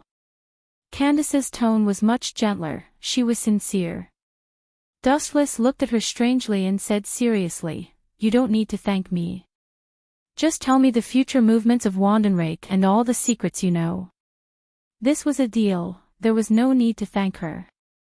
In the modern world, the captains were still fighting against Wandenrake, but it was obvious that both sides didn't use their full strength. After all, they were former teammates. But there was one exception. You bastard, Hirako Shinko was covered in blood, but his opponent Sosuke Aizen was unharmed. Although his face was pale and his Ryatsu was exhausted, Hirako Shinko knew that Aizen was faking it. In the face of so many captains, Wandenrake didn't bother to explain their grievances. After all, it was a fact that they obtained the power of voids. Silver, while the Shinigami captains were fighting, Aizen quietly approached Jin and gave him a strange look. Understood, Captain Aizen. Jin's lips curled into a sly smile as he secretly used his Ryatsu to the extreme. At the same time, he secretly prepared a portal to leave the modern world and return to Soul Society. What a pity, Captain Hirako. Aizen's Ryatsu was several times stronger, and he easily forced Hirako back. Then, he suddenly changed his attack and rushed towards Rokush. Jin did the same. Whoosh whoosh whoosh whoosh. The one fighting Rokush was a captain, and now that Sosuke Aizen and Jin attacked him, it was like three captains attacking him at the same time. Pucci. Pucci. Even though he had already noticed it, the team leader wasn't a newbie after all. It was impossible for him to be insta-killed without realizing it. Even so, Rokuro Toshiro was still heavily injured in an instant. It was Ikamaru Jin and Aizen Sosuke who stabbed the two Zanpakuto into his body and deliberately avoided the fatal spots. This unexpected scene shocked everyone. I will tear you to pieces, Sosuke Aizen. The members of the Masked Legion led by Hirako Shinko roared and glared at Aizen Sosuke and Soul Society's people with fiery eyes. Goodbye, Captain Hirako. Aizen smiled indifferently. Since hundreds of years ago, he had never put this Hirako Shinko in his eyes. He was just a little bug that wasn't worth paying attention to. At the same time, Ikemara Jin opened the crossing world gate and retreated while carrying the heavily injured and unconscious Rokuro Toshiro. Central Room 46's mission has been completed. Everyone, please retreat. Ikemara Jin disappeared after leaving behind such a statement. The rest of the captains looked at each other with mixed feelings in their hearts. They looked at their former teammates, who had now become enemies that they would not rest until they were dead. Especially after capturing Rokuro Toshiro alive, the hatred between the two sides will only get worse. Boom boom boom. Seeing this, the members of the Masked Legion opened their mouths and bombarded the crossing world gate. Several powerful void flashes swept out and shattered the crossing world gate. But it was too late. The team leaders of Soul Society had already disappeared. Although the battle between the modern world and the Masked Legion was beyond everyone's expectations, the mission was still completed successfully and they captured Rokuro Toshiro alive. After completing the mission of Central Room 46, Yamamoto didn't even have time to be happy. Instead, he almost fainted from anger when he heard the next news. It was a huge shock to the entire Soul Society. Captain Yakushi is dead. Tell me what's going on. The deafening roar of the head captain came from the first team. The shock wave caused by the roar shook the entire first team. His eyes were bloodshot and filled with murderous intent. Where's the murderer? Who's the murderer? This old man will kill him with his own hands to avenge Captain Yakushi. Looking at Dustless, the head captain asked coldly. Looking over, there were two corpses on the ground. One was Yakushi Kenpachi and the other was Rokuro Boxer Nishi. Hee. Who's the murderer? Of course it's me. Too bad you'll never know in this lifetime. Dustless laughed in his heart. The prepared speech appeared in his mind. He explained, the battle that day was very intense. Captain Yakushi Kenpachi used his absolute strength to severely injure Rokuro Boxer Nishi for the sake of Soul Society's peace. First praising Yakushi Kenpachi, Dustless revealed a sorrowful expression. Who would have thought that Rokuro Boxer Nishi would be so cunning? He deliberately pretended to be weak and lost to Captain Yakushi Kenpachi. In the end, he went crazy and burned himself as a medium to activate Hado 96's cremation. That's how he took Captain Yakushi Kenpachi down with him. Dustless's words immediately resonated with all the captains, including Old Man Yamamoto, who nodded. He knew how terrifying and powerful cremation was, and it was obvious that both of them had been killed by number 96's Dowbreaker. However, there were always people who liked to sing a different tune. Someone immediately jumped out to question Dustless. Looking up, this person was the smiling tiger, Sosuke Aizen. Chapter 986. It had to be said that Aizen's smile, his actions, and his simple words were all very convincing. He always gave people the impression that his thoughts were clear and logical. Vice Captain Dustless, you and Captain Yasukuni have some unexplainable grudges. Forgive me for being blunt, but it's a bit hasty to decide the death of two captains based on your words alone. Aizen's eyes reflected the light of wisdom as he spoke rationally. Hearing this, Dustless raised his eyebrows. He knew that Aizen would use this opportunity to make things difficult for him. It would be best if he could remove Dustless from his vice-captain position. Even if he couldn't, at least Aizen wouldn't be harmed. Dustless remained silent. He knew that Aizen had something else to say. Captain Aizen, what do you mean? Her gentle voice sounded. She was clearly angry as she spoke to Aizen in an unfriendly manner. Captain Unohana. Aizen Sosuke raised his eyebrows, he was quite unhappy and depressed. He looked at the expressionless Dustless from the corner of his eyes. He had tried to win over Unohana Retsu, but in the end, he didn't succeed. Who would have thought that this kid would change so quickly? Captain Uno Flower, there's no need to be angry. I'm just stating the facts. Roshi Kanishi was once a captain, and so was Ghost Yenching. If the deaths of the two captains are decided based on his words, how are we going to answer to Central 46? Aizen looked at Dustless with a smile, his face still as gentle as ever. Based on what you're saying, it's as if Irinakun killed Yasukuni. Uno Hualai did not appreciate his kindness and continued to argue, the cause of their deaths was Tao Breaker number 96. Chen Jun had only studied the path of ghost with me for half a year, so how could he have learned a Tao Breaker at the level of Tao Breaker number 96? That makes sense. All the captains nodded. They thought that Anohana's words were reasonable. A person who had only been a Shinigami for half a year couldn't have learned Hado 96. Dustless remained silent as if nothing had happened. He looked at Aizen. He knew that this kid had other tricks up his sleeve. Is that so? That's only for normal people.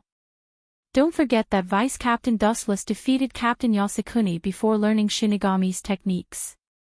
Aizen smiled and calmly retorted, also, I didn't insinuate that Vice Captain Dustless is a murderer, but, Aizen then stopped and said cunningly, since Vice Captain Dustless is innocent, why don't you remove the bandage on his right arm?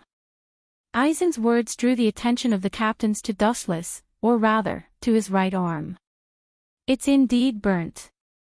Shunsui Kyogre and the other veteran captains were bright and experienced. They immediately recognized that Dustless's right arm was burned. Since you want to prove your innocence, remove the bandage and let everyone see. Aizen's tone was different from before. It was more serious. Aizen pretended to be distressed. Vice Captain Yasukuni is a strict person, but he's also our colleague. Now that he's gone, Dustless looked at Aizen strangely. He couldn't help but feel strange. Captain Aizen, you're deliberately attacking me. Dustless wasn't easy to deal with. I'm just stating facts. Since you're innocent, remove the bandage on your arm. Aizen didn't back down. If you're innocent, I'm willing to elect you as the captain of the 11th Division. Aizen's tone was righteous. He was sure that he had seen Dustless's arm by chance. It was definitely caused by Hado 96. This old man, Dustless, was silent. He did burn his arm when he used cremation, but because he had the body of the Jubi, he recovered quickly. However, there were still sequelae. Perhaps because he was in soul form, the recovery was slower than before. There were still scars. No wonder he's so confident. He's so meticulous. He didn't succeed because of luck. Dustless secretly used the glinting fruit's ability to repair his meridians. At the same time, his brain was working hard to stall for time. Captain Aizen is being unreasonable. I followed Vice Captain Yasukuni to Hueco Mundo and was ambushed by a void. Then remove the bandage to prove your innocence. Sosuke Aizen continued to repeat this sentence. Seeing this, Dustless suddenly smiled and said, the world is really strange. If I remember correctly, Captain Aizen abandoned his chant and used Hado 91. I'm afraid not many captains can do that, but Captain Aizen did it effortlessly. I don't know why he deliberately hid his strength, you're right. Captain Aizen, don't you want to explain? Unohana Retsu realized something was wrong. Aizen had deliberately hidden his strength before. When he revealed his strength, it was only at the level of an ordinary captain. Now that he abandoned his chant and used Hado 91, it didn't make sense. Aizen Sosuke's old face twitched, almost spitting out blood. Over the years, he deliberately hid his strength, of course, in order to plot against Soul Society. That day, he used his full strength because he had no choice. After all, the situation was too dangerous. Soul Society's safety is getting worse. I've been training hard over the years. Captain East often practices with me. You can ask him about this. My strength has improved considerably. East Deity immediately came out and nodded.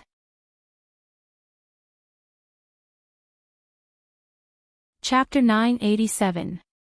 As Aizen Sosuke's most loyal lackey, East Sendai was always at Aizen Sosuke's beck and call. No matter what it was, as long as Aizen Sosuke ordered him to do it, he would do it. These two are really good at cooperating.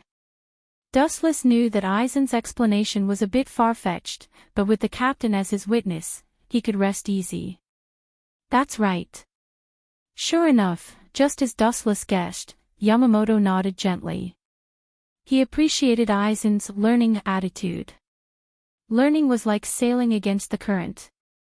If you don't move forward, you'll fall behind. Only by forcing yourself to improve can you improve.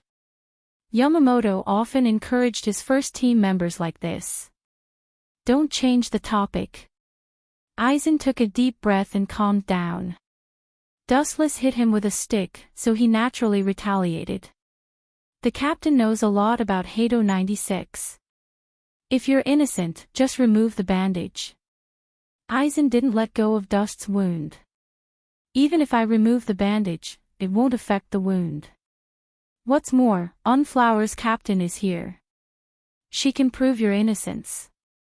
If this has nothing to do with you, I'm willing to recommend you as the captain of the 11th Division. Aizen gritted his teeth and repeated. All the captains looked at Wuchao's burnt arm. The atmosphere was oppressive. I'm willing to. East Sendai followed. His tone was firm. He was sure that Dustless would win. These two bastards, one singing and one drinking, they really know how to play. Wuchen frowned, but then he sneered, since Captain Aizen says so, I'll take off the bandage and show it to you. I'll leave everything to the head captain.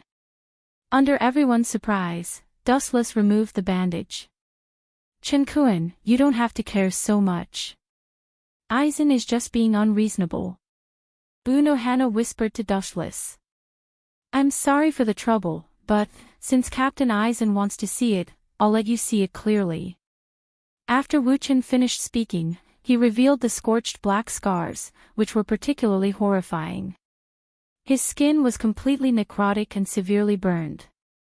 Obviously, he had suffered an extremely serious fire injury. Seeing this, the captain looked at Dustless with uncertainty. The serious burn marks were definitely caused by number 96's Dao breaking saber cremation. Clang clang clang, vaguely, there was the sound of Zanpakuto being unsheathed. Looking up, many captains had their Zanpakuto out and were staring at Dustless with murderous intent. At the same time, they were shocked. This kid had only been exposed to the Shinigami for half a year, and he could use Hado 96's skill. The burn on Dustless' arm also attracted Unohua Lai's attention, and her eyes lit up. Cocoon Lee also looked at the burn marks and shook his head. How is it? Now you're speechless. Sosuke Aizen was feeling smug inside, but his expression was one of sadness. He smiled bitterly. Captain Yasushi is a strict person, and he doesn't like to rub sand in his eyes. Usually, he attracts the jealousy of many people. However, you actually dared to be so ruthless. How ruthless is your heart? Even if I let you go, Soul Society won't let you go. After Aizen said that, the whole place was filled with murderous intent. Some of the captains even pointed their Zanpakuto at Dustless. Just as he was about to lose control and go completely berserk, an old and full of confidence roared out. Shut up. Put away your Zanpakuto, you idiots. Head Captain Yamamoto's squinted eyes suddenly widened, and an extremely powerful aura emanated from his body, causing everyone to feel dizzy and deaf. Although the burn marks are very similar to cremation, but that's not it. Head Captain Yamamoto tapped his crutch on the ground and looked at Wuchen. His old lips squirmed as he said, "Thank you for your trouble." Hee hee. In order to prove my innocence, this is not worth mentioning. Dustless smiled. Spiritual pressure came out of his finger. It was as sharp as a knife. He slid it on the burnt skin, and some red blood flowed out. This is impossible. After a long pause, Eisen was the first to refute. His pupils were dilated and full of shock. 96 Hado cremation is a sacrificial forbidden technique. Once it's used, it must burn the body. Yamamoto paused here. Unohana explained, if Chinkuen really uses Hado cremation, the whole arm will be dead. Even the wound won't bleed. Although the burnt skin is close to Hado cremation, it's caused by Hueco Mundo. Captain Unohana, you're right. Dustless smiled and gave a thumbs up. Captain Yamamoto is right. Hado cremation uses burning oneself as a medium. If the burnt part is the arm, then all the cells and tissues will be destroyed. It's impossible to bleed. Captain Eisen made a mistake this time. Maori Nya also said. You want to fight with me? You're asking to be humiliated. Dustless laughed in his heart. Eisen's twitching face made him feel good, but his face was full of grievances. Suddenly remembering Eisen's promise, Dustless quickly ran to him and bowed to thank him. Thank you, Captain Eisen, for recommending me as the captain of the 11th Division. I'm very grateful. Eisen Sook's eyes darkened as he lost his balance. His face turned green as he stared at Dustless in front of him. If he could, he would have pulled out his sword and cut Dustless to pieces. He lifted the stone but didn't hit Wu Qin. Instead, he hit himself until he saw stars. This kid did it on purpose. Eisen suddenly remembered Dustless's strange behavior a day ago. He was sure that Dustless was deliberately baiting him. Because a day ago, Dustless's arm was still in a necrotic state, but now it was only slightly damaged. He was obviously tricking Eisen.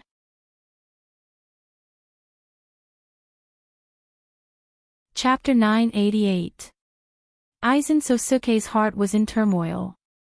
He felt extremely uncomfortable, but he couldn't say anything. He could only bury this resentment in his chest.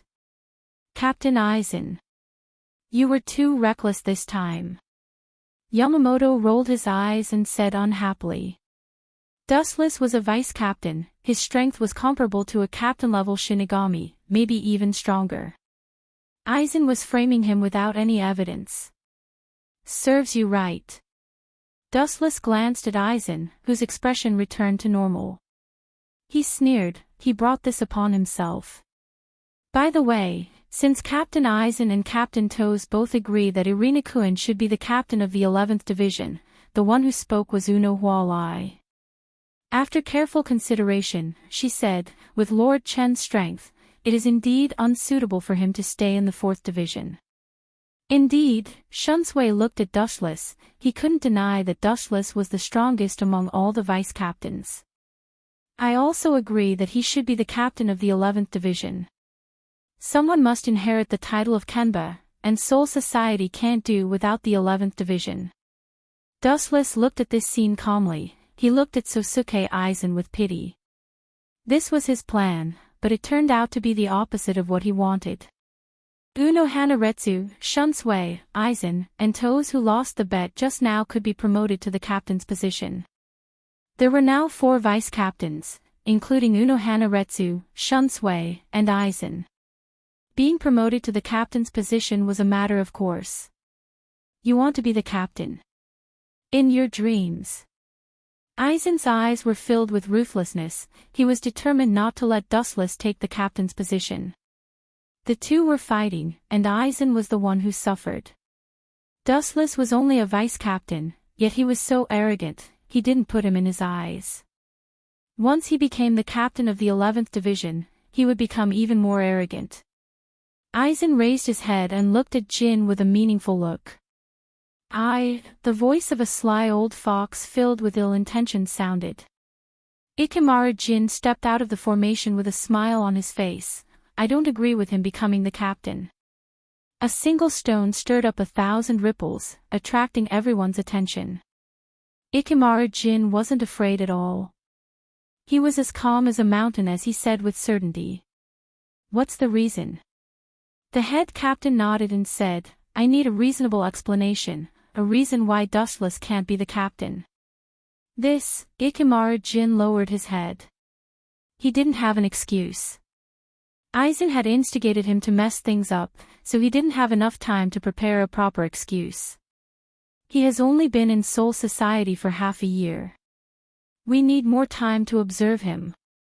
Ikamaru Jin casually found a suitable excuse to fool old man Yamamoto.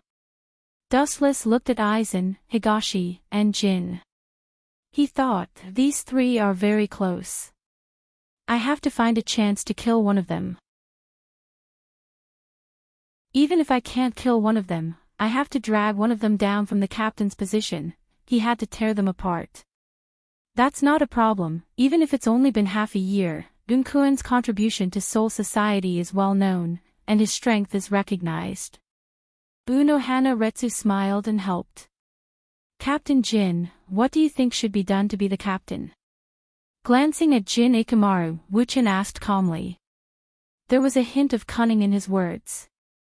Dustless wasn't going to let him off so easily. After all, he was just Aizen's lackey. Dustless had no intention of letting him off so easily. Dustless had no intention of letting him off. With a playful look on his face, Dustless asked with a pleasant countenance, is it that if you defeat Captain Ikamaru Jin, you can be the captain of the 11th Division? Light Zhao's playful words were full of provocation. Dustless pointed the spearhead at Jin. No matter how arrogant you are, you should know when to stop. If I don't teach you a lesson, you'll think you're invincible. Hearing this, Jin's heart sank, and his fox-like smile froze. A cold light condensed in Jin's eyes, and his heart couldn't help but burst into flames. A mere vice-captain dared to challenge him in front of so many people. Even with Ikamaru Jin's temperament of not liking to compete, sparks flew. Idiot, he's going to cripple you. Aizen looked at Jin and Dustless. He instantly understood Dustless's intention. Even though he said to stop, a duel was always changing. A moment of carelessness could result in a broken arm or leg. This kind of thing happened. Why don't we let Central Room 46 decide? Aizen stood up. Jin was very important to him. He could be considered his right arm. He couldn't afford to lose him. If Dustless destroyed him, it would be bad. King of Hueco Mundo, Baligan, had already died mysteriously. Aizen couldn't afford to lose Jin. The plan might have to be delayed for another few hundred years. The captain's choice has nothing to do with Central Room 46, it's completely up to the head captain. Unohana Retsu stood up and interrupted. In that case, Vice Captain Dustless will temporarily replace Oni Yenching and become the 11th Kenpachi. The head captain looked around and saw that all the captains were silent. This was equivalent to a tacit agreement, so he finally made a decision. In fact, head captain Yamamoto also hoped that Dustless would replace the original Ghost Yenching. That guy was rude and had no etiquette, like a living beast. He didn't have the demeanor and bearing of a captain, and usually, Ghost Yenching was even at odds with Yamamoto. If he died, then so be it. Having a better replacement was the best of both worlds.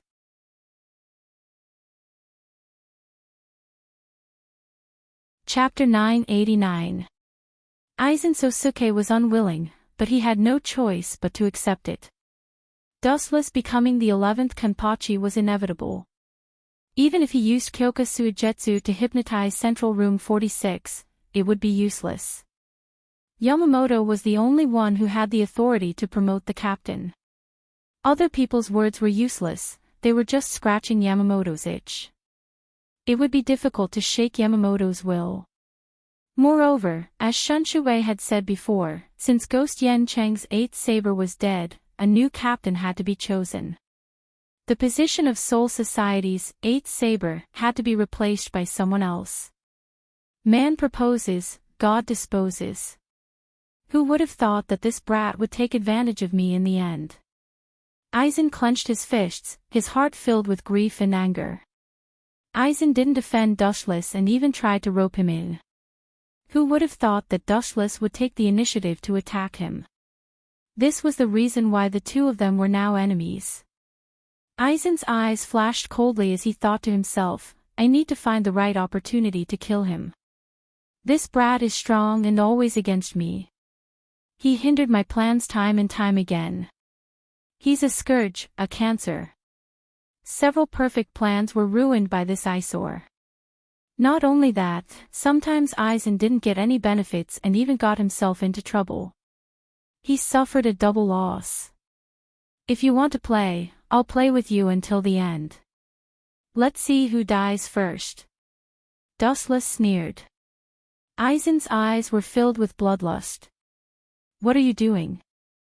Chinkuen, why aren't you thanking the head captain?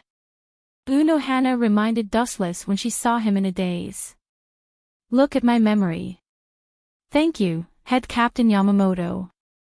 I will do my best to protect Soul Society in the future. Dustless bowed to head captain Yamamoto to express his gratitude, but in his heart, he didn't think much of it. After all, this old man just liked him because he was strong and loyal to Soul Society for the time being. He was a good coolie. However, what I want to protect is my own Soul Society, not some Spirit King's Soul Society, and I have no interest in being loyal to him. Wuchen added in his heart. People were selfish. Dustless wouldn't meddle in other people's business. Even if Yawatch killed Soul King in the future, Dustless would treat him coldly if he didn't get any benefits. Dustless didn't care about the collapse of Vientiane and the life and death of the people. He wasn't holy enough to rule the world. 10 days passed by in the blink of an eye. 10th Kenpachi, Ghost Yen Qing. The news of his death swept through the entire Soul Society like a hurricane. This sudden explosive news made the entire Soul Society tremble. Kenpachi's death was no small matter. Kenpachi meant the strongest swordsman in Soul Society. Many people were secretly eyeing this title. Now that it fell into Dustless's hands, it was like a stone that caused 1,000 ripples and attracted a lot of attention. And the person who started it all, Dustless, stayed in the 11th Division as if nothing had happened. Everyone else has a Zanpakuto. Why didn't I react at all? Under the cherry blossom tree, the red cherry blossoms were floating and painting the whole world. Dustless, on the other hand, was frowning and looking very dispirited. He wasn't interested in this beautiful scenery at all, and his face was full of melancholy. At this moment, Dustless was also different from before. He was wearing the captain's haori, and there was a conspicuous 11th engraved on the back. Although he was now the captain, Dustless couldn't feel happy. A captain of death without a Zanpakuto, Dustless felt his face burning just thinking about it. In the history of Soul Society, he was probably the only one. Even Zaraki Kenpachi, that weirdo, had a Zanpakuto. Vice Captain Dustless, no, Captain Dustless. A beautiful figure suddenly flashed. A girl with silver hair was clearly visible. Her skin was white, and her watery eyes blinked. The first impression she gave was light and beautiful. It's you, Yong-yin. Sorry for borrowing you from the 4th Division. I'm really sorry. Captain Uno Flower must be very distressed and depressed. Dustless scratched his head and said awkwardly. Captain, you must be joking. When I find a suitable vice-captain, I will return to the 4th Division. And if it weren't for you, I would still be in the 3rd Division. Yong-yin shook her head. She was now the vice-captain of the 11th Division. Dustless could only smile bitterly. The original vice-captain of the 11th Division was sent home to farm. That guy was stubborn and didn't like Dustless, so he could only ask him to leave. Those who follow me prosper, those who oppose me crawl. Why are you looking for me? Is there another blind bastard who wants to challenge me? Touching the first-generation ghost blade on his knees, Wu Chen's words were filled with murderous intent. Not long after he became the captain of the 11th Division, someone came to slap his face. There was no limit to the number of challengers. It seems that I'm too merciful. Those who challenged me before, I let them live. So there are more and more people who dare to challenge me. If I don't kill a few people, they will really think that a monkey can touch a tiger's butt. Dustless said with a murderous tone. After he finished speaking, he walked toward the 11th Division. Yongyin's face was strange. She felt that Dustless's metaphor was not appropriate. Looking at the gradually disappearing figure, he sighed silently and chased after him. Seoul society was such a place where the strong preyed on the weak. Killing a few more people would cause others to be fearful and mercifully let them go. Some people would think that this was showing weakness and would not know what was good for them and try to take advantage of it. Captain, I forgot to tell you. The man who challenged you this time is different. I heard that his name is Zaraki.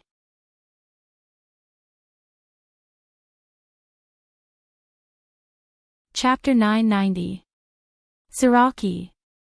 These two words seemed to be full of magical power, eroding Dustless's mind, and silking his reason.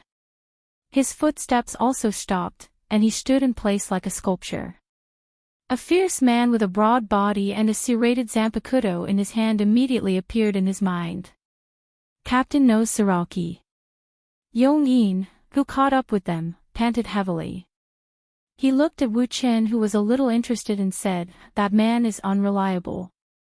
Especially his spiritual pressure, it's boundless. It's no different from the infinite sea." Yushin Hush's tone had a trace of fear. "You mean Zaraki? I can barely be considered to know him." Dustless naturally knew a little about this character whose name reverberated like thunder. Hearing this, Kazuto Toru's face looked strange, and immediately remembered some similarities between Wuchen and Zaraki. She widened her eyes and asked, "Is it possible that the captain and him are relatives?" Dustless's head suddenly turned black, and he shook his head resolutely. Who has such a bad relative? If there is, he would have been hacked to death long ago. Even so, Dustless couldn't help but ask curiously, "Why do you think so? I should be different from that stupid big guy." Yushin Hush's white and tender jade finger touched her chin, and immediately said seriously, "Captain and Zaraki are both monsters who like to release Ryatsu, at least this is very similar." Dustless opened his mouth and wanted to complain, but he was speechless. This seems to be the truth. In short, no matter what, that bastard named Zaraki dares to come here, if I don't let him see some blood, I, as the 11th Kenpachi, will be too incompetent.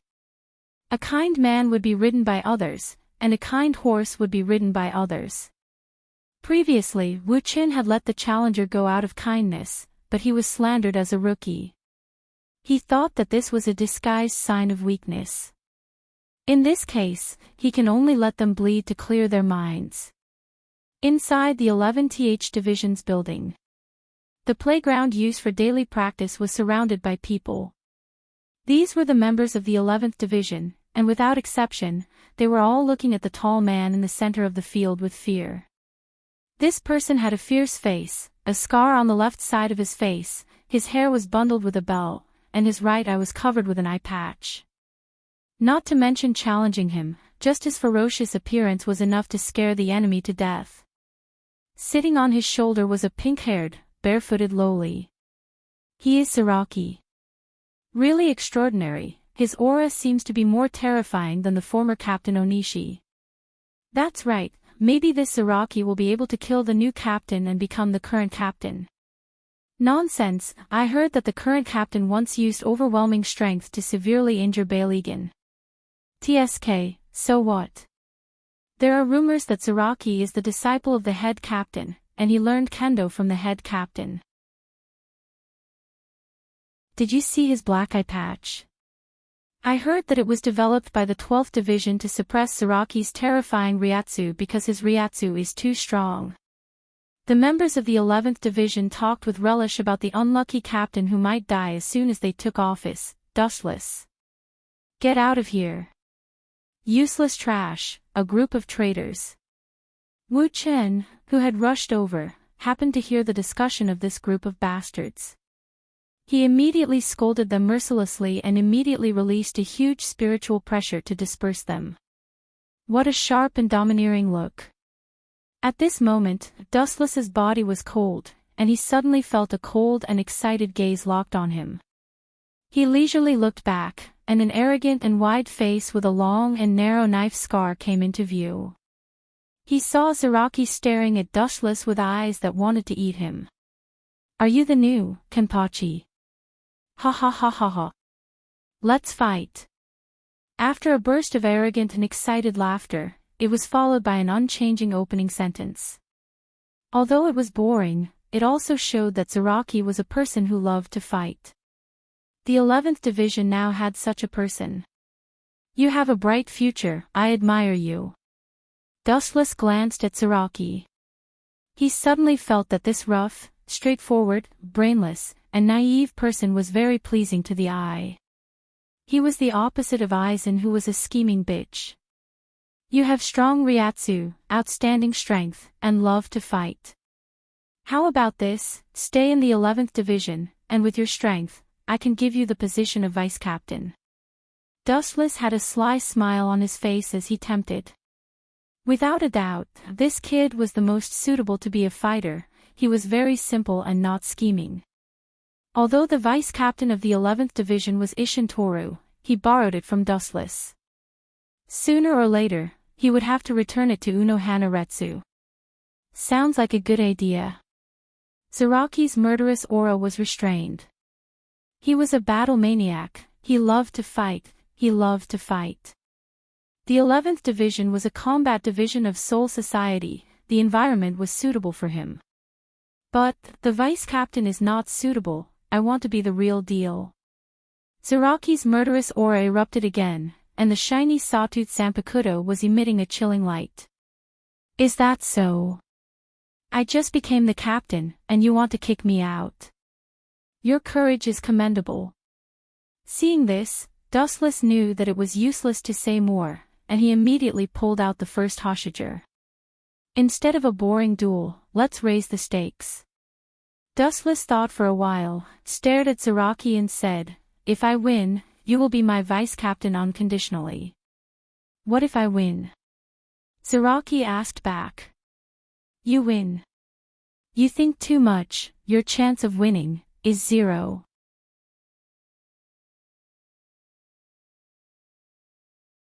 Chapter 991. Being ridiculed by Dustless like this, Zaraki's killing intent was even more intense. "You have to be careful, the consequences of his anger will be serious." The pink-haired little loli jumped off Zaraki's shoulder and reminded Dustless in a friendly manner, and immediately left the field. Perhaps because she felt that it was too dangerous, she ran for hundreds of meters before stopping. "If you don't come, I'll come first." As his voice fell, the ground trembled. Looking up, Zaraki raised his Zanpakuto full of sawtooth and rushed over like a monster. His whole body released a high-density golden Ryatsu, the air was extremely hot, and the Ryatsu in the air burned strangely, turning into a sea of fire. The scene was particularly spectacular. "You don't even know Shunpa." Seeing this, Dustless chuckled, then shook his head. "This guy's powerful Ryatsu is really a waste, because Zaraki only knows how to cut people, he doesn't know other Shinigami's fighting skills. Not to mention Kito's lethality skills, this kid doesn't even know the most basic Shunpa." Whoosh! The biting cold wind came head-on, and at the same time, the sky darkened. Dustless was stunned, a wisp of sawtooth edge fell toward his head. "Look, the unlucky captain is going to die. Our 11th Division is really unlucky. The new captain just took office, and now we have to hold a funeral. I'm afraid the team fee is not enough." "Idiot, it's not good for us if he dies. Look at Zaraki, he's a fighting maniac, a typical madman. After becoming the captain, he will cut us like vegetables. This captain is still better." "That's right, Zaraki is a complete battle maniac." The members of the 11th Division who were hiding around whispered, comparing Dustless and Zaraki. They preferred the former. Just when everyone thought that Dustless's body was going to be separated, the sawtooth Zanpakuto was stopped by someone. What? It looks scary, it turns out to be so fragile. A contemptuous and disdainful voice sounded out of thin air. Looking at the source, everyone was instantly petrified. How is this possible? You can actually catch my attack with one hand. Unbelievable, with a trembling voice, came out from Zaraki's throat. At this moment, his face was lost, and his rough old face was full of astonishment. Following his line of sight, he saw Dustless's left hand grabbing the Zanpakuto with ease. You are too weak. It's impossible for you to hurt me with your current strength. Also, I won't be as merciful as the head captain. In order to deter some people with ulterior motives, I can only release your blood to wake them up, Zaraki. His cold eyes flashed with a touch of hostility. Then, the first-generation ghost blade in his right arm vibrated. A ripple appeared in the void and everything that came into contact with this cold light instantly shattered. Zaraki was no exception. Pucci. On his chest, there was a long and narrow wound that was visible to the naked eye. Due to the depth of the wound, one could clearly see the glaring white bone. The piercing pain engulfed his entire body like a tide, spreading to his nerve endings. The pain was unbearable. Zaraki's expression was sluggish, he didn't expect himself to be so fragile. Just a face-to-face, he was instantly injured. Then this boundless disbelief turned into excitement and laughter. Ha ha ha, this feeling, it's really nostalgic. His eyes widened, and countless dense blood vessels appeared in his white eye sockets. Zaraki's hostility skyrocketed, and his momentum also skyrocketed. Even his Ryatsu increased several times, and his eyes became more ferocious. Come, let's have a good fight. Make sure it's a good fight. Who is interested in playing this little game with you? Without waiting for Zaraki's voice to fall, Dustless mercilessly interrupted him. His face was indifferent, and the dazzling light gathered at the soles of his feet. He said, "This is not a fair fight, it's just a boring one-sided annihilation, that's all." Then Dustless jumped up, and the light also blasted toward Zaraki's face. Lightspeed kick. Zaraki was shocked when he saw this, but after many years of fighting, and with the training of the captain, he had already developed an extraordinary fighting heart. Whether it was consciousness, experience, or reaction speed, he was one of the top existences. He immediately picked up his Zanpakuto to block his face. Boom! Even if he blocked the attack of the light, this powerful force was beyond his imagination, and Zaraki disappeared instantly. Kakaka, the wall 100 meters away collapsed and burst into pieces, and a tall man with wounds, faintly burned, and a strange smell was lying in it. He shouldn't die so easily. Although the slash and lightspeed kick were strong, they shouldn't have hurt his life. After a few seconds of silence, Zaraki was still lying on the ground motionless. Dustless whispered. He still needs this qualified fighter. Dustless still has other things to deal with after giving the mission of the 11th Division to Zaraki. Boom boom boom, after a few breaths of time, a vast and majestic Ryatsu suddenly descended, and the particles on the ground trembled, and the entire 11th Division also swayed, as if there was a terrible earthquake. Even because the Ryatsu was too strong, everyone couldn't move an inch. Everyone was very depressed, and breathing was 100 times more difficult than before. Undying cockroach, but this is also good, I can use you to test the skills I recently learned. Dustless was not surprised when he saw this, and a Ryatsu that was not inferior to Zaraki's also erupted.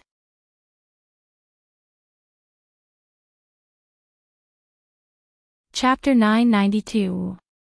The chakra of physical strength was raging, and Dustless was not to be outdone. He desperately broke out without any cost. TSK TSK. This surging Ryatsu is really enviable. Perceiving the content of Zaraki's Ryatsu, Dustless said enviously, this is still under the condition of wearing an eye mask and a lot of restraining Ryatsu props. How terrifying would it be if all of them were removed? Thinking of this, Dustless was filled with emotion. If Zaraki can also solve Shirkai Zanpakuto in the future, or even Bankai, his strength will increase exponentially.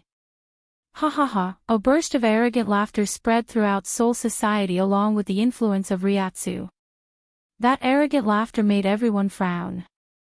Although they were dissatisfied, they remained silent. This terrifying Ryatsu, it is undeniable that he indeed has the capital to look down on the heroes. Whoosh whoosh whoosh, the raging storm came head-on, and the endless impact caused by Ryatsu shook the world. The dull sound was like thunder, and Zaraki also moved with the momentum. Boom boom boom, his speed was extremely fast, and his momentum was fierce. Zaraki's whole body was as heavy as a mountain, and the earth was trembling. The shocking scene left an unforgettable impression in the hearts of the onlookers.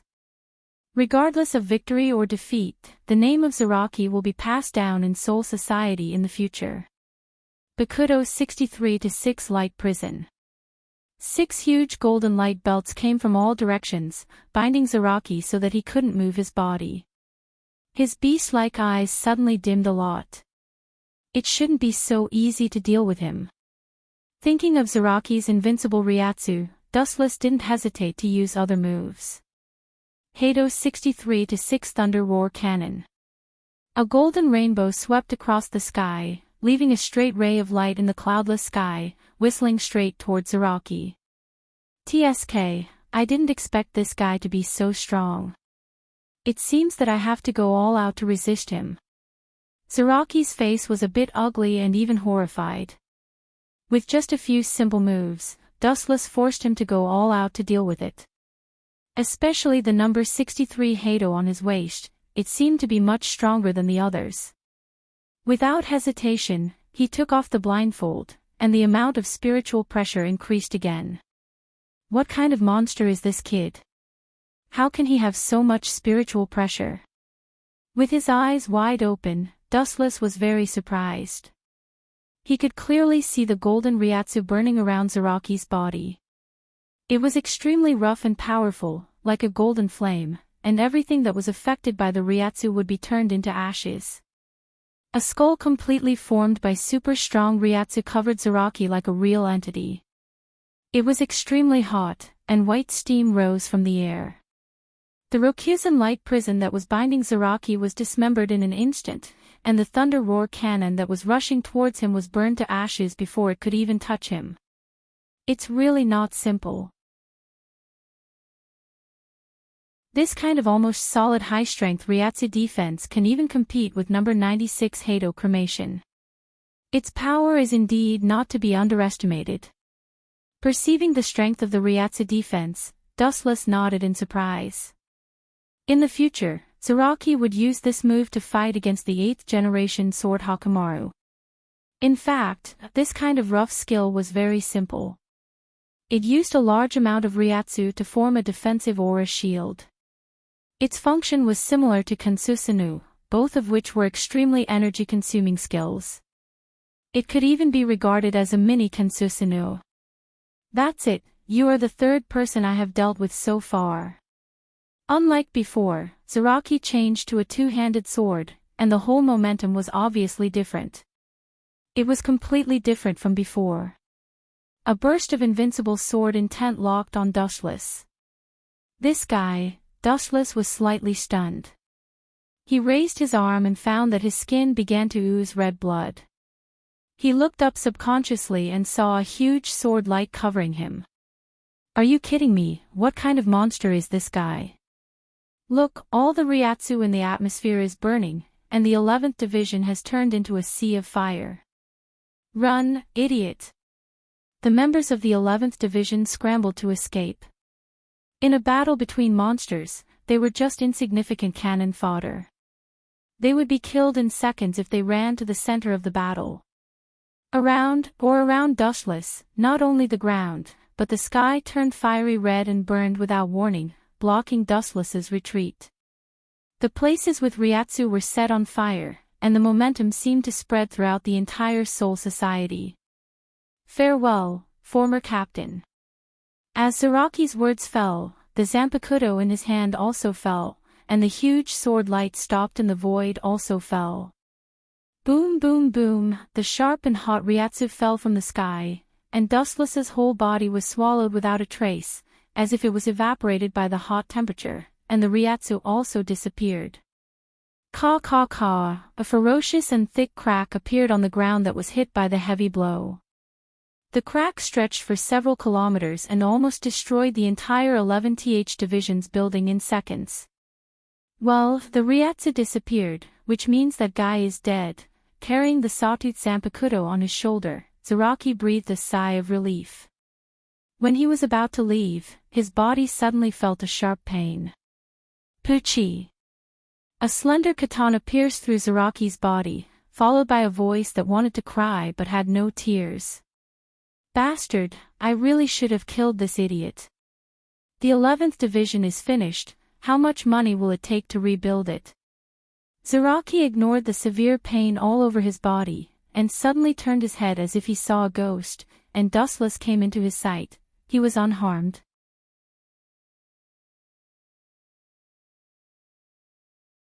Chapter 993. Zaraki's pupils dilated, and his face showed a look of horror. For the first time in his life, he showed an expression of seeing a ghost. Impossible! Zaraki roared loudly, and even because he was too surprised, his tone was full of sharpness, and he said to himself in disbelief, "Is this an illusion?" Puchi! The tingling pain from his chest made Zaraki's face twitch, and his whole body broke out in cold sweat uncontrollably. Ouch! Endless grief and indignation roared out from Zaraki's mouth, and the Ryatsu all over his body once again rose to a shocking level. Even because the golden Ryatsu was too dazzling, Dustless had to close his eyes. This guy is a living monster. Although I deliberately deviated from the heart, this kid should have been seriously injured after being cut, and he shouldn't be as lively as he is now. Although he closed his eyes, his observation haki was still unfolded, and Zaraki's every move couldn't escape Dustless's eyes. How do you feel? If you mess around, you will die. Looking at the bleeding Zaraki, Dustless pulled out the first-generation ghost blade, and looked at Zaraki with a pair of dull eyes, and said, "It's useless to struggle." When this boring battle began, the actual outcome was already decided. Be my vice-captain. Dustless gloomily looked at the flat ground that was torn apart and swallowed by the long and narrow crack. His old face turned green, and he immediately said angrily, "Stop, I don't want to kill you. It's not worth it to kill you, at least I can sell you to that pervert Mayuri for research, and maybe I can get some help to rebuild the 11th Division." Zaraki didn't seem to appreciate it, and the boundless Ryatsu in his body, not only did it not stop, but it was stimulated by the intact Dustless and desperately leaked out. Ha ha ha, a wild and bloodthirsty laughter jumped out of Zaraki's mouth, and his killing intent was endless. He once again raised his Zanpakuto, and his overbearing eyes were far more ferocious than a wild beast. The desperate beast will not obey, it will only become more and more fierce and bloodthirsty. Let's fight it out. Zaraki roared loudly. His vigorous and resolute tone spread throughout the entire Soul Society. He was covered in blood, and his body was even pierced by Dustless. The bloody hole caused by Dustless's fist was clearly visible, but even so, he still rushed over with full energy. Boom boom boom. The earth trembled, and Zaraki didn't take a step forward, but the ground trembled with him. I should have told you before that this isn't a fair battle. In the end, this boring battle is just a one-sided annihilation. This is the last time I'll repeat it. Staring coldly at Zaraki, Dustless didn't hold back. This kid just needed to let him live, there was no need to be merciful. What's the captain doing? I don't know, but this Ryatsu is really terrifying.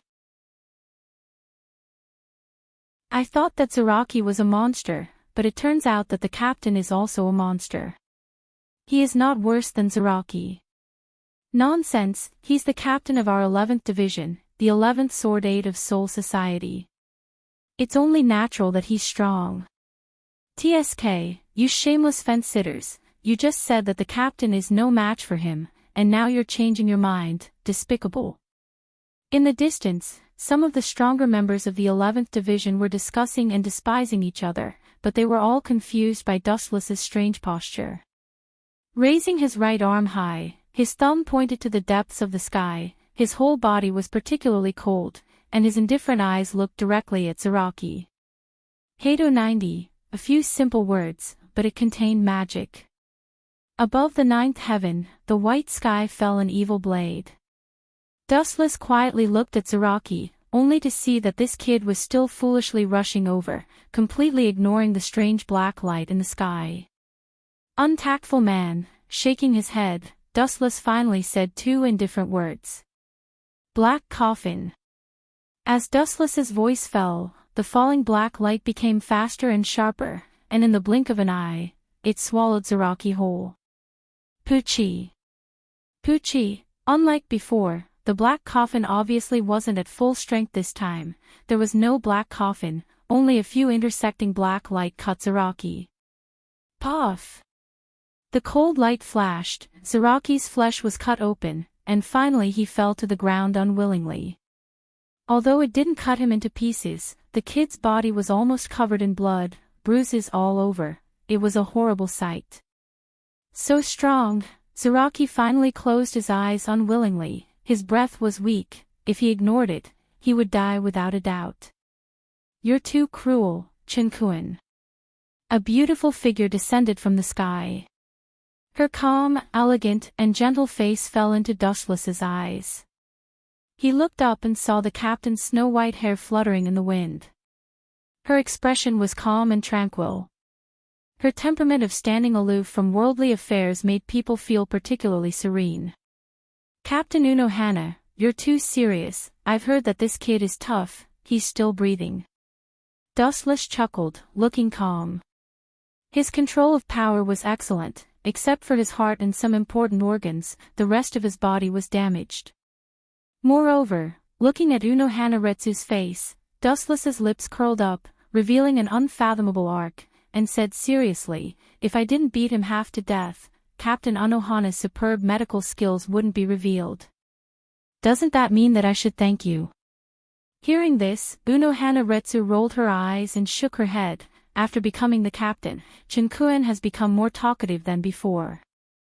Unohana Retsu's beautiful face bloomed with a gentle smile, like a ray of sunlight, warming one's heart.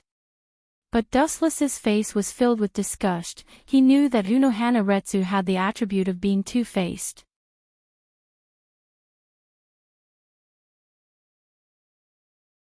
Chapter 994. Sure enough, Uno Hualai's beautiful eyes narrowed into crescent moons. She stared at Wuchen with a smile on her face. Her lips curved into a light smile that was full of charm. She was bewitching but not flirtatious. Every frown and smile tugged at one's heart. But in Dustless's eyes, it was quite horrifying, giving him a gloomy feeling instead. Cough cough, Dustless awkwardly coughed and said seriously, Yon will return to the 4th Division tomorrow. I have to thank her for these past few days. I also have to thank Captain Unohana for accommodating me. As a new captain, there were naturally many things that needed to be dealt with. Dustless, who did not understand the role of a captain, had no choice but to ask Yon Toru to help him. As a result, he barely managed to survive until now. A captain was extremely busy. Not everyone could be as relaxed as Zaraki Kenpachi in the future, who could even sleep when he had nothing to do. Is it just a verbal thank you? Unohana Retsu said meaningfully. Her smile was even more cunning than Jin Ikamaru. Captain Unohana is referring to, Dustless's body trembled. To be honest, Unohana Retsu's smile was very uncomfortable. He felt extremely uncomfortable and had goosebumps all over his body. In Dustless's eyes, Unohana Retsu who was right in front of him was even more terrifying than Vastolord. Captain Unohana, if there's anything I can help with, just tell me. Dustless suppressed the strange feeling in his heart and said bluntly. He patted his chest and promised solemnly. In the half a year that he had been in Soul Society, Unohana Retsu had taken care of Dustless quite a bit. If she needed help, Dustless would definitely not reject her. Since you said so, I won't go easy on you when you need help. Unohana Retsu lightly smiled and nodded. Then, a blue halo suddenly appeared from her jade hands and began to heal Zaraki's wounds. Purposely avoiding the vital parts of his body was a piece of cake for her. What an unlucky year. The past few days have been really unlucky. Casually sitting on a rock, Dustless sighed as he looked around at the destroyed 11th Division. Even if he wanted to ask Yamamoto for money, he probably wouldn't be able to, so he could only brace himself and ask Unohana Retsu, I've been tight on money for the past few days, so if it's convenient for Captain Unohana, I wonder if you could lend me. At this point, Dustless fell silent, his old face turning green. Are you trying to borrow money, Chin-jun? Unohana saw through Dustless's intentions. Her eyes glowed with surprise. After being seen through by Unohana, Dustless felt extremely conflicted. It was truly difficult to borrow money from a woman, but in the end, he could not deny it and nodded his head. Dustless's money was indeed tight, he could even be said to be penniless. At the same time, he didn't forget to fiercely glare at Zaraki. Once this kid refused to be his hatchet man, Dustless would send Zaraki to Mayuri of the 12th Division. He believed that Mayuri would be very interested in this undying monster. He could exchange it for a large sum of money to repair the 11th Division. That's not a problem. Money is useless to me, and it's also useless to have a lot of money on hand. The 11th Division was destroyed by the two of you, and it does need to be rebuilt. This was caused by a private fight. It's already a blessing that the head captain did not scold you, and it's even more impossible for him to give you the money to repair it. You'll have to think of a way yourself. Unohana spoke in an orderly manner. Things that were caused by oneself must be dealt with by oneself. This was the rule of Soul Society. Of course I know this. After all, I'm not as rich as Shomu's family. I don't even have a single cent. Captain Unohana definitely wouldn't want me to sleep on the streets. Dustless ridiculed helplessly. He did not forget to curse Zaraki in his heart. It was all because of this kid's recklessness that the 11th Division was completely destroyed. Dustless even had the thought of robbing Shomu's family. A hero without money would be trapped to death. That's right, suddenly remembering something, Dustless slapped his forehead. His eyes looked at the captain's haori that he was wearing, and his headache disappeared. He suddenly felt enlightened. Could it be? Seeing Dustless's relieved and proud expression, Unohana vaguely understood what he was thinking. She did not know whether to laugh or cry as she said, You're not planning to sell the captain's haori, are you? Why not? Dustless glanced at the shocked Unohana and asked. He then went straight to the point and said, Since the captain's haori is useless to me, why not sell it for some money? Unohana's eyes darkened.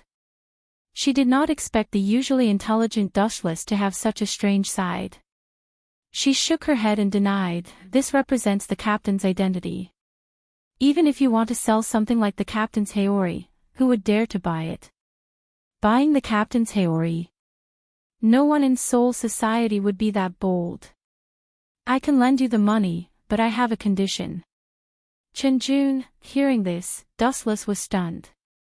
He then said seriously, Captain Unohana, just say what you want. You've helped me countless times in Soul Society. You're treating me like an outsider now. Allah. Chin-jun is so straightforward. Seeing Dustless being so straightforward, Unohana nodded her head in satisfaction. She put down the work she was doing and moved closer to Dustless. Her watery eyes circled around him. Because they were so close, they could even hear each other's breathing. Captain Unohana, Dustless twisted his body uncomfortably. He could even smell the faint fragrance of Unohana's body. He could not help but choke. Just as he was about to ask, Unohana Lai suddenly moved closer to Dustless's ear. Her voice was as soft as a mosquito's, but the content of her words shocked Dustless. Did I hear wrong? Are you sure you want me to do that, Captain Unohana?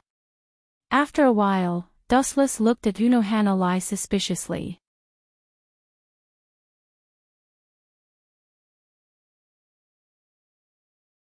Chapter 995. Dustless's eyes widened, and he couldn't even breathe properly. Captain Unohana, no, women can't be underestimated.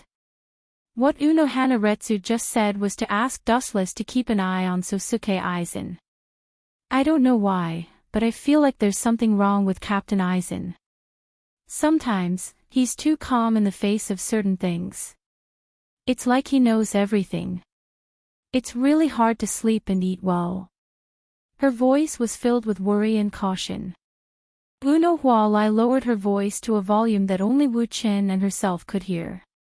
Hearing this, Wu Chen smiled mysteriously and asked curiously, where is it exactly? If Captain Unohana wants me to keep an eye on Aizen, you should at least point me in a direction. This. Unohana hesitated for a moment before smiling bitterly. Chin-jun, I'm not afraid of you laughing at me, but this feeling is completely baseless. Sometimes, even I think it's an illusion. In reality, it's just my intuition. To put it more simply, it's just my own guess. Dustless rolled his eyes. People say that a woman's intuition is very accurate, and it seems like it's true. There's no need for Captain Unrestrained Flower to tell me, I understand, Dustless readily agreed. This matter was nothing to him. Moreover, even if Dustless didn't pay attention to Aizen, Sosuke Aizen wouldn't let him go so easily. Maybe he was hiding in some unknown corner, observing Dustless's every move. In fact, it was just as Dustless guessed. Aizen was indeed paying attention to him right now. In the central 46 room, blood flowed like a river, and there was a despairing silence. Because of the time, the blood on the ground had even solidified.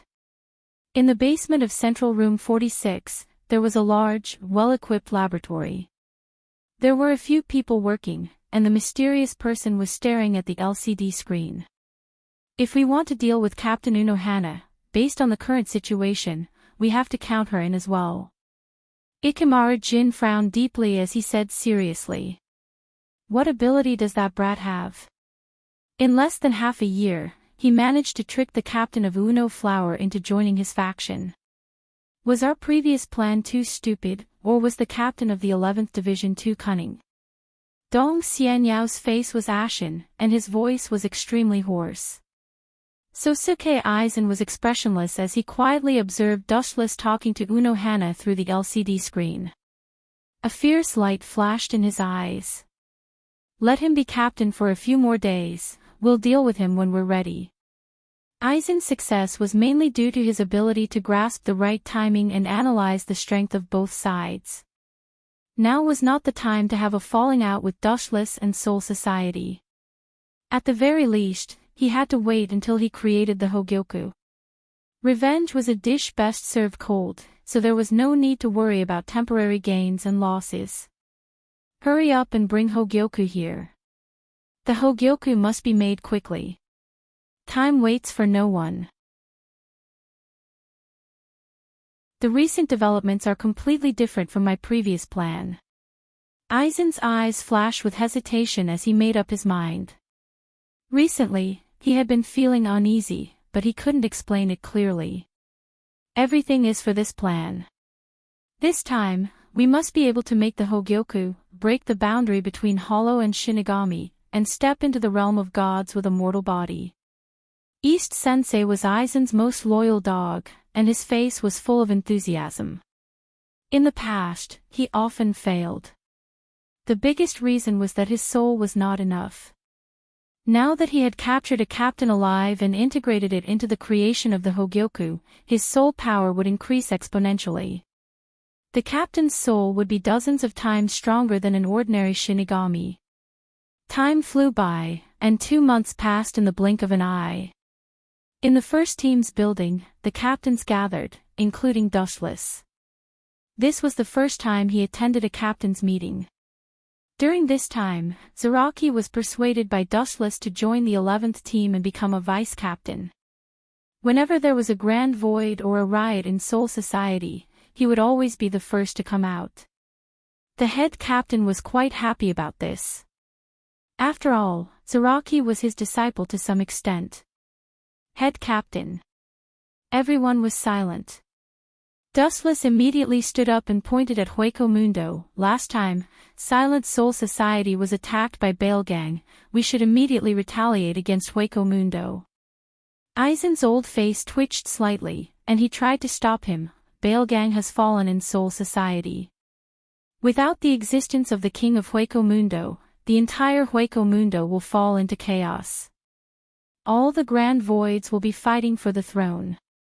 We should just watch from the sidelines, there is no need to go to Hueco Mundo. How could he let Dustless have his way? Listening to his decisive tone, it was obvious that he wanted to kill all the Vasto Lord in Hueco Mundo. In the future, Aizen was counting on the grand voids to destroy the Shinigami. How could he let Dustless destroy them now? Yamamoto shook his head, he also thought it was impossible. This time, he chose to stand on Aizen's side. Captain Aizen is right. Hueco Mundo has already fallen into chaos, there is no need for the Shinigami to interfere. Aizen followed the head captain's tone and said, and the number of voids and Shinigami must be balanced. If the ratio is too high, it will lead to the destruction of the entire world. Bullshit destruction. Dustless scolded in his heart. In the future, all the grand voids died in the Battle of Kazucho, but the world didn't collapse. To put it bluntly, Aizen's words were to protect the Vasto Lord in Hueco Mundo.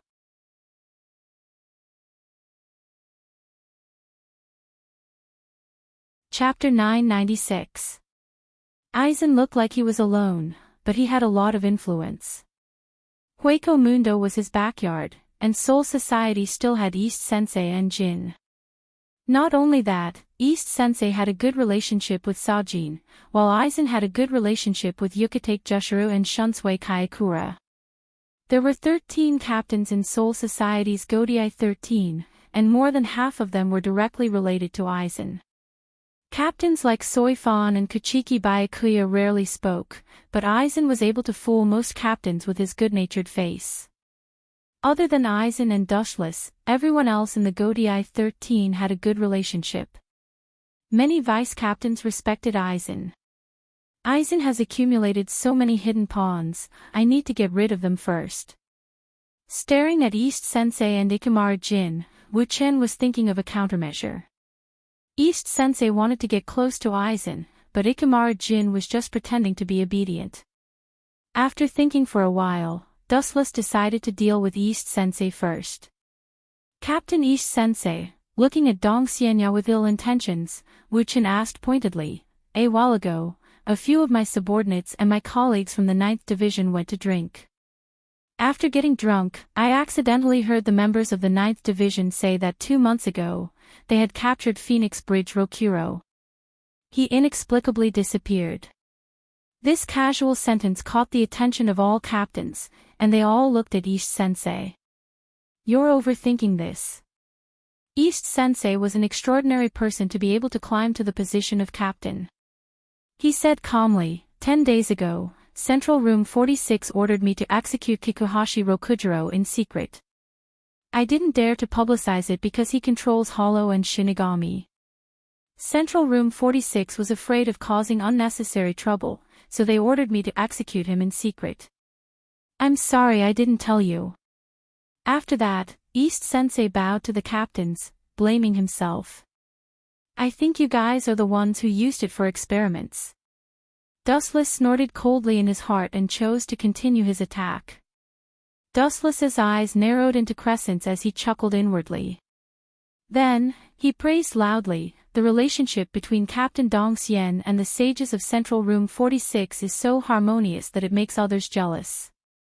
Every time there was an accident or when the mission failed, they would stand up for you. We're all captains, so why is there such a huge gap between us? These words caused all the captains to look at East Deity Yao. It wasn't just Higashi-sensei, but also Aizen Sosuke and Ikamaru Jin. Every time something happened to them, Central 46 would stand up and protect them. That's normal. Dong Xian is observant and can do what others can't. Furthermore, Central Room 46 is made up of 46 sages. Naturally, they can see that Captain Dong Xian is doing his best for Soul Society. It's normal for them to sympathize with him, said a tall man with an airtight head. This person was the captain of the 7th Division, Zhua Zhen. That damned bear really isn't a good person. As soon as he saw East Sensei in danger, he immediately came to his rescue. Dustless sighed inwardly. Soul Society was in such a situation. The trio led by Aizen had connections throughout Soul Society. Whether it was the Central 46, the captains, or the vice-captains, they all had a deep relationship with Aizen. Defeating him with schemes was as difficult as ascending to the heavens. Once Aizen, Ikamaru Jin, or East Sensei were attacked, someone would stand up and help them. Captain Dustless, just as Dustless was planning how to trap Aizen, he spoke first, displeased, "You just took office and you're already suspecting the other captains. This doesn't seem right." "That's right. We're all captains, so we can trust each other." Yukitake Jushiro had a good personal relationship with Aizen, so he stood up to help. Shunsui lowered his hat. Although he didn't speak, everyone knew about his relationship with Yukitake. Only a pedantic person would question the orders of the Central 46. The 11th Division is indeed a bunch of beasts. Keiki Byakuya opened his eyes and said coldly. Without exception, everyone's spearhead was directed at Dustless. It could be said to have aroused public anger all at once. That's enough. Captain Dustless is right. The Central 46 dared to hide this from me. After a while, I'll go and punish them. Yamamoto's face was filled with dissatisfaction. He waved his hand. "I'm not feeling well today. The meeting ends here. Please go back." Inside the 4th Division's building. "Chinkuen, you know that Aizen has a lot of connections. Why did you deliberately confront him?" Unohana Retsu wrinkled her nose, dissatisfied with Dustless's risky actions today. "Because of Aizen, you've angered all the captains. It's not worth it." "Not worth it?" "Not necessarily." Dustless drank the tea in his mouth and smiled mysteriously. Unohana forgot about someone. "He helped me today." Unohana Retsu didn't remember who helped Dustless. Almost everyone was criticizing Dustless. Even Keiki Byakuya, who rarely spoke, jumped out. "You mean, the head captain?" Unohana Retsu was shocked. The head captain was the only one who spoke for Dustless today. "Yes, it's him." Dustless didn't deny it and sneered. "The head captain is in charge of the Godai 13. Today, more than half of the captains spoke for Aizen. Even his 2 students, Shunsui and Jushiro Yukitake, are on the same side as Aizen. What will the head captain think?" Aizen should have been the head captain, but now it was Sosuke Aizen. One could imagine how the head captain felt. He would definitely hold a grudge against Aizen in the future. If Aizen can win over the captains, we can do the same. He'll definitely stand on our side in the future. He might even try to suppress Aizen.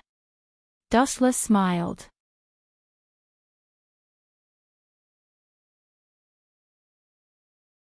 Chapter 997. If Aizen can win over the captains, we can do the same to the head captain. In the future, he will definitely stand on our side and even try to suppress Aizen. Dustless smiled evilly. Unohana Lai nodded. On the surface, it seemed like Aizen had won, but in reality, the head captain was wary of him. More than half of the captains in Seoul society supported Aizen. How could the head captain have any face left? You're really treacherous, Unohana Lai sighed and touched her forehead. She suddenly felt a headache. Of course, she was worried about Aizen. Treacherous. Dustless rolled his eyes and looked at Unohana Lai. He didn't think he went too far. There can't be two suns in the sky, and there can't be two rulers. Not only was Aizen Sosuke targeted, but there was also Yawatch. Dustless wouldn't let him off easily. Dustless would only be at ease if they were dead. That so-called Hogyoku should be completed soon. Thinking of the Ryatsu that disappeared, Dustless smirked. He let Aizen be proud for a while today, but it wasn't without a price. In exchange, the Hogyoku will belong to Dustless in the future. Chinkuen, what are you smiling about? You're so cunning. Unknowingly, Unohua heard Dustless's sinister laughter and his dark expression. Immediately, she felt uneasy. I'm thinking about how to deal with Aizen. Dustless felt a chill. To be honest, he was very wary of Unohana Lai, a woman with sharp intuition and quick thinking. Smart women were sometimes very likable, but sometimes, they were also very annoying. Wanless Empire was surrounded by ice mountains. The environment was cold and gloomy. He's dead. The temperature was extremely low. Inside the palace, which should have been a forbidden zone for living creatures, a human voice rang out. What's the name of the Grim Reaper captain who killed Busby? Which team is he from? Also, tell me the details of your battle. The person who asked the question had exquisite facial features, a cold expression, and a noble bearing. It was the commander of the Stern Cross Knights, Jugram. While Yawatch was in hibernation, Jugram had been given the mask of the ruler. All matters of the Wanless Empire were under Jugram's control. His words carried enormous weight, and no one dared to go against his will. Those who knew Jugram would know that he rarely got angry, but at this moment, Candace heard a rare hint of anger from him. Of course, there was also a strong killing intent. That death god captain. How did he know about these secrets? Strange, could it be that there are other spies in the Wanless Empire besides me? Candace asked herself honestly. Only a few people in Wanless Empire knew about the relationship between Busby and Jugram. The two had known each other for almost 1,000 years and could be considered close friends. Now that Jugram was angry, it was reasonable. The person who killed Busby that day wasn't the captain of the Grim Reapers. He seemed to be the vice-captain of the 4th Division, but his strength was beyond imagination. He was much more terrifying than the usual captain-level Grim Reapers. Candace explained according to Dustless instructions. Hearing this, a hint of surprise appeared on Jugram's expressionless face. He glanced at Candace coldly and waved his right hand, which was thinner than a woman's, indicating that Candace could leave. Do we need to get rid of him immediately? Candace turned around and asked as she turned to leave. There's no need. Busby will never die, never. Jugram's answer was very light, but it was filled with confidence and certainty. Busby was very important. He was a rare fighting force, and Wanless Empire couldn't do without him. When His Majesty wakes up in the future, he will definitely have the ability to revive him. For normal people, this is as difficult as ascending to the heavens, but for His Majesty, it's a piece of cake. As Yawatch's confidant, Jugram naturally understood his abilities. I'll take my leave. Candace's expression froze when she heard this. She clenched her fist without leaving a trace, but she still chose to leave. Jugram's strength was second only to Yawatch in the Wanless Empire. Blindly challenging him would only bring about their own destruction. They were not in the same dimension. Inside the Seoul Society, Dustless also returned from the 4th Division to the 11th Division. Because it was a combat division, most of the 11th Division's missions were combat. Therefore, Dustless threw all the responsibilities to Zaraki. After all, he liked to kill. Boom boom boom. Dustless, who had just fallen asleep, was awakened by a strange spiritual pressure. His eyes instantly widened. This spiritual pressure. It's not as cold and noble as the Grim Reaper's, nor is it as bloodthirsty as the Void's spiritual pressure. Sensing the difference in the spiritual pressure, Dustless muttered. He looked at the sky in the distance and was shocked to find that the spiritual pressure was surging from East Deity Fortress's 9th Division. Giving me a pillow when I'm sleepy. The heavens didn't abandon me. Dustless sneered and disappeared in a single stride. He had always disliked East Deity Fortress's blind man, who often jumped out to fight him. He was an eyesore, and now he might be able to use this opportunity to teach him a lesson. Even if he couldn't kill him, he would at least kick him out of his position as captain. Your suitable target has appeared. There's work to do, Zaraki. Dustless appeared in the 11th Division and said to the excited Zaraki. He was a simple-minded person, so it was easy to trick him.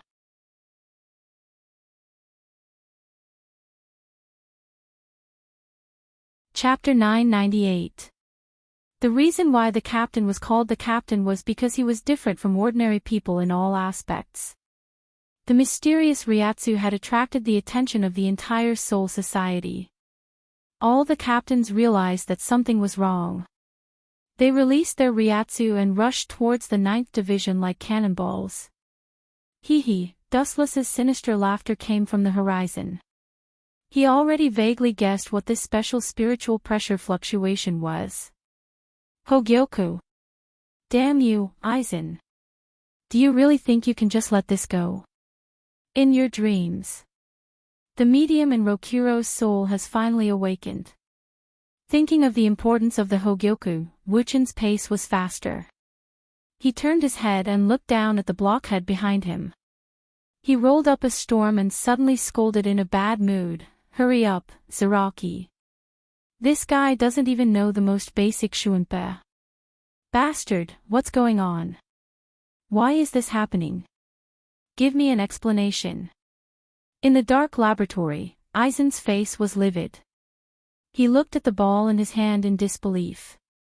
A large amount of Ryatsu was leaking out of it. "I don't understand this either, Aizen-sama." East Senpai was bitter. He didn't know why the moment the Hogyoku was made, the Ryatsu inside began to riot and swept across Soul Society. The explosion of Ryatsu was one thing, but Rokuro's Ryatsu was also in it. This was bad. Before, East Senpai had to report Rokuro's death to the head captain. Now that his Ryatsu was in such a mysterious ball, he couldn't explain it even if he had 100 mouths. Bastard, what did I do wrong? Aizen was shocked. He felt a chill run down his spine as cold sweat dripped down his back. He could feel several spiritual presences sweeping towards him. The fastest ones were Dustless and Zaraki. They rushed over like lightning.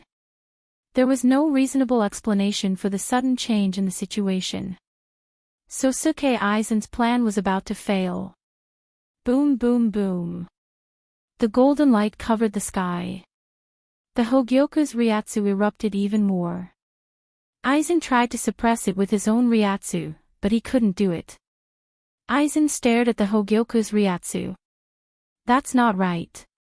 This golden light is somewhat familiar. Aizen said after observing for a few seconds. When he first came to Soul Society, Dustless used a similar golden light to defeat Yen Chang's Sword 8. Could it be the captain of the 11th Division? As his thoughts sank, Aizen's murderous intent surged. His entire being was filled with fatal danger. I don't think so. If he knew that we were developing something like Hogyoku, I'm afraid that he would have already reported it to the head captain. Ikemaru Jin interrupted. Aizen's eyes flickered as he stared at Dong Xianyao. Dong Xianyao's heart skipped a beat. Dong Xianyao felt a chill down his spine. He quickly got down on one knee and said, I am absolutely loyal to Aizen-sama. The Hogyoku riot had nothing to do with me. I am innocent. Aizen didn't deny it. He knew that East Sage was loyal to him. Get up, Yao. You have worked with me for many years. I can feel that your heart has never changed. Aizen continued helplessly, but this time, someone needs to take the blame. This is the 9th division. In short, you can't stay by my side anymore. Escape to Hueco Mundo. Baligan has fallen. Someone must take the position of King of Hueco Mundo. You will manage Hueco Mundo for me in the future. Dong Xianya wasn't an idiot.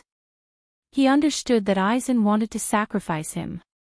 He would take all the blame. Yao, I know you feel wronged and unwilling, but don't forget your righteousness. Temporarily hibernating is for the sake of a better future. Aizen patiently persuaded Dong Xianyao. Then, under Ikamaru Jin's surprised gaze, he unsheathed Kyoka Suigetsu. Puchi! Dong Xianyao's chest burst open. Aizen stuffed the half-finished Hogyoku into Dong Xianyao's chest. I'll give you the Hogyu for the time being. Betray Soul Society immediately and fight with the captains to test their strength. Of course, if the situation permits, you can kill the captain of the 11th Division, Wu Chen. Understood, Aizen-sama. Dong Xianyao was so grateful that he almost cried. He looked at the Hogyoku in his chest. This was the best proof of Aizen's trust in him. If Dustless was here, he would have scoffed. This was only a half-finished Hogyoku. Aizen wouldn't care about it. Apart from that, Dong Xianyao couldn't tame the Hogyoku. If Dong Xianyao could use the Hogyoku to kill Dustless, it would be best. Even if he couldn't, Dong Xianyao could escape to Hueco Mundo and help Aizen manage the chaotic Hueco Mundo. At the same time, he could gain Dong Xianyao's trust and continue working for him. Killing several birds with one stone. Aizen would certainly do this. In the end, the Hogyoku would still belong to him. He was just lending it to Dong Xianyao. Boom boom boom. A berserk spiritual pressure spread out like a tide, covering the entirety of Quiet Soul Society. Compared to before, this violent spiritual pressure seemed to have taken stimulants, increasing by dozens of times. Dustless looked up and saw a black light rushing towards him. It was extremely fast, 5,000 meters, 3,000 meters. 100 meters, the distance was rapidly shortened. In the end, it was completely exposed to Dustless. Dong Xianyao. You came just in time. Dustless's eyes were cold. He fearlessly raised his sword to meet the attack. You're tuning into the LoveLore Library YouTube channel. We're so grateful for your support and don't forget to subscribe to join us on this incredible journey through captivating stories. Your generosity through donations truly makes a world of difference, as it's the primary source of revenue that allows me to expand and enhance this channel for you. Thank you from the bottom of my heart for being a part of this adventure.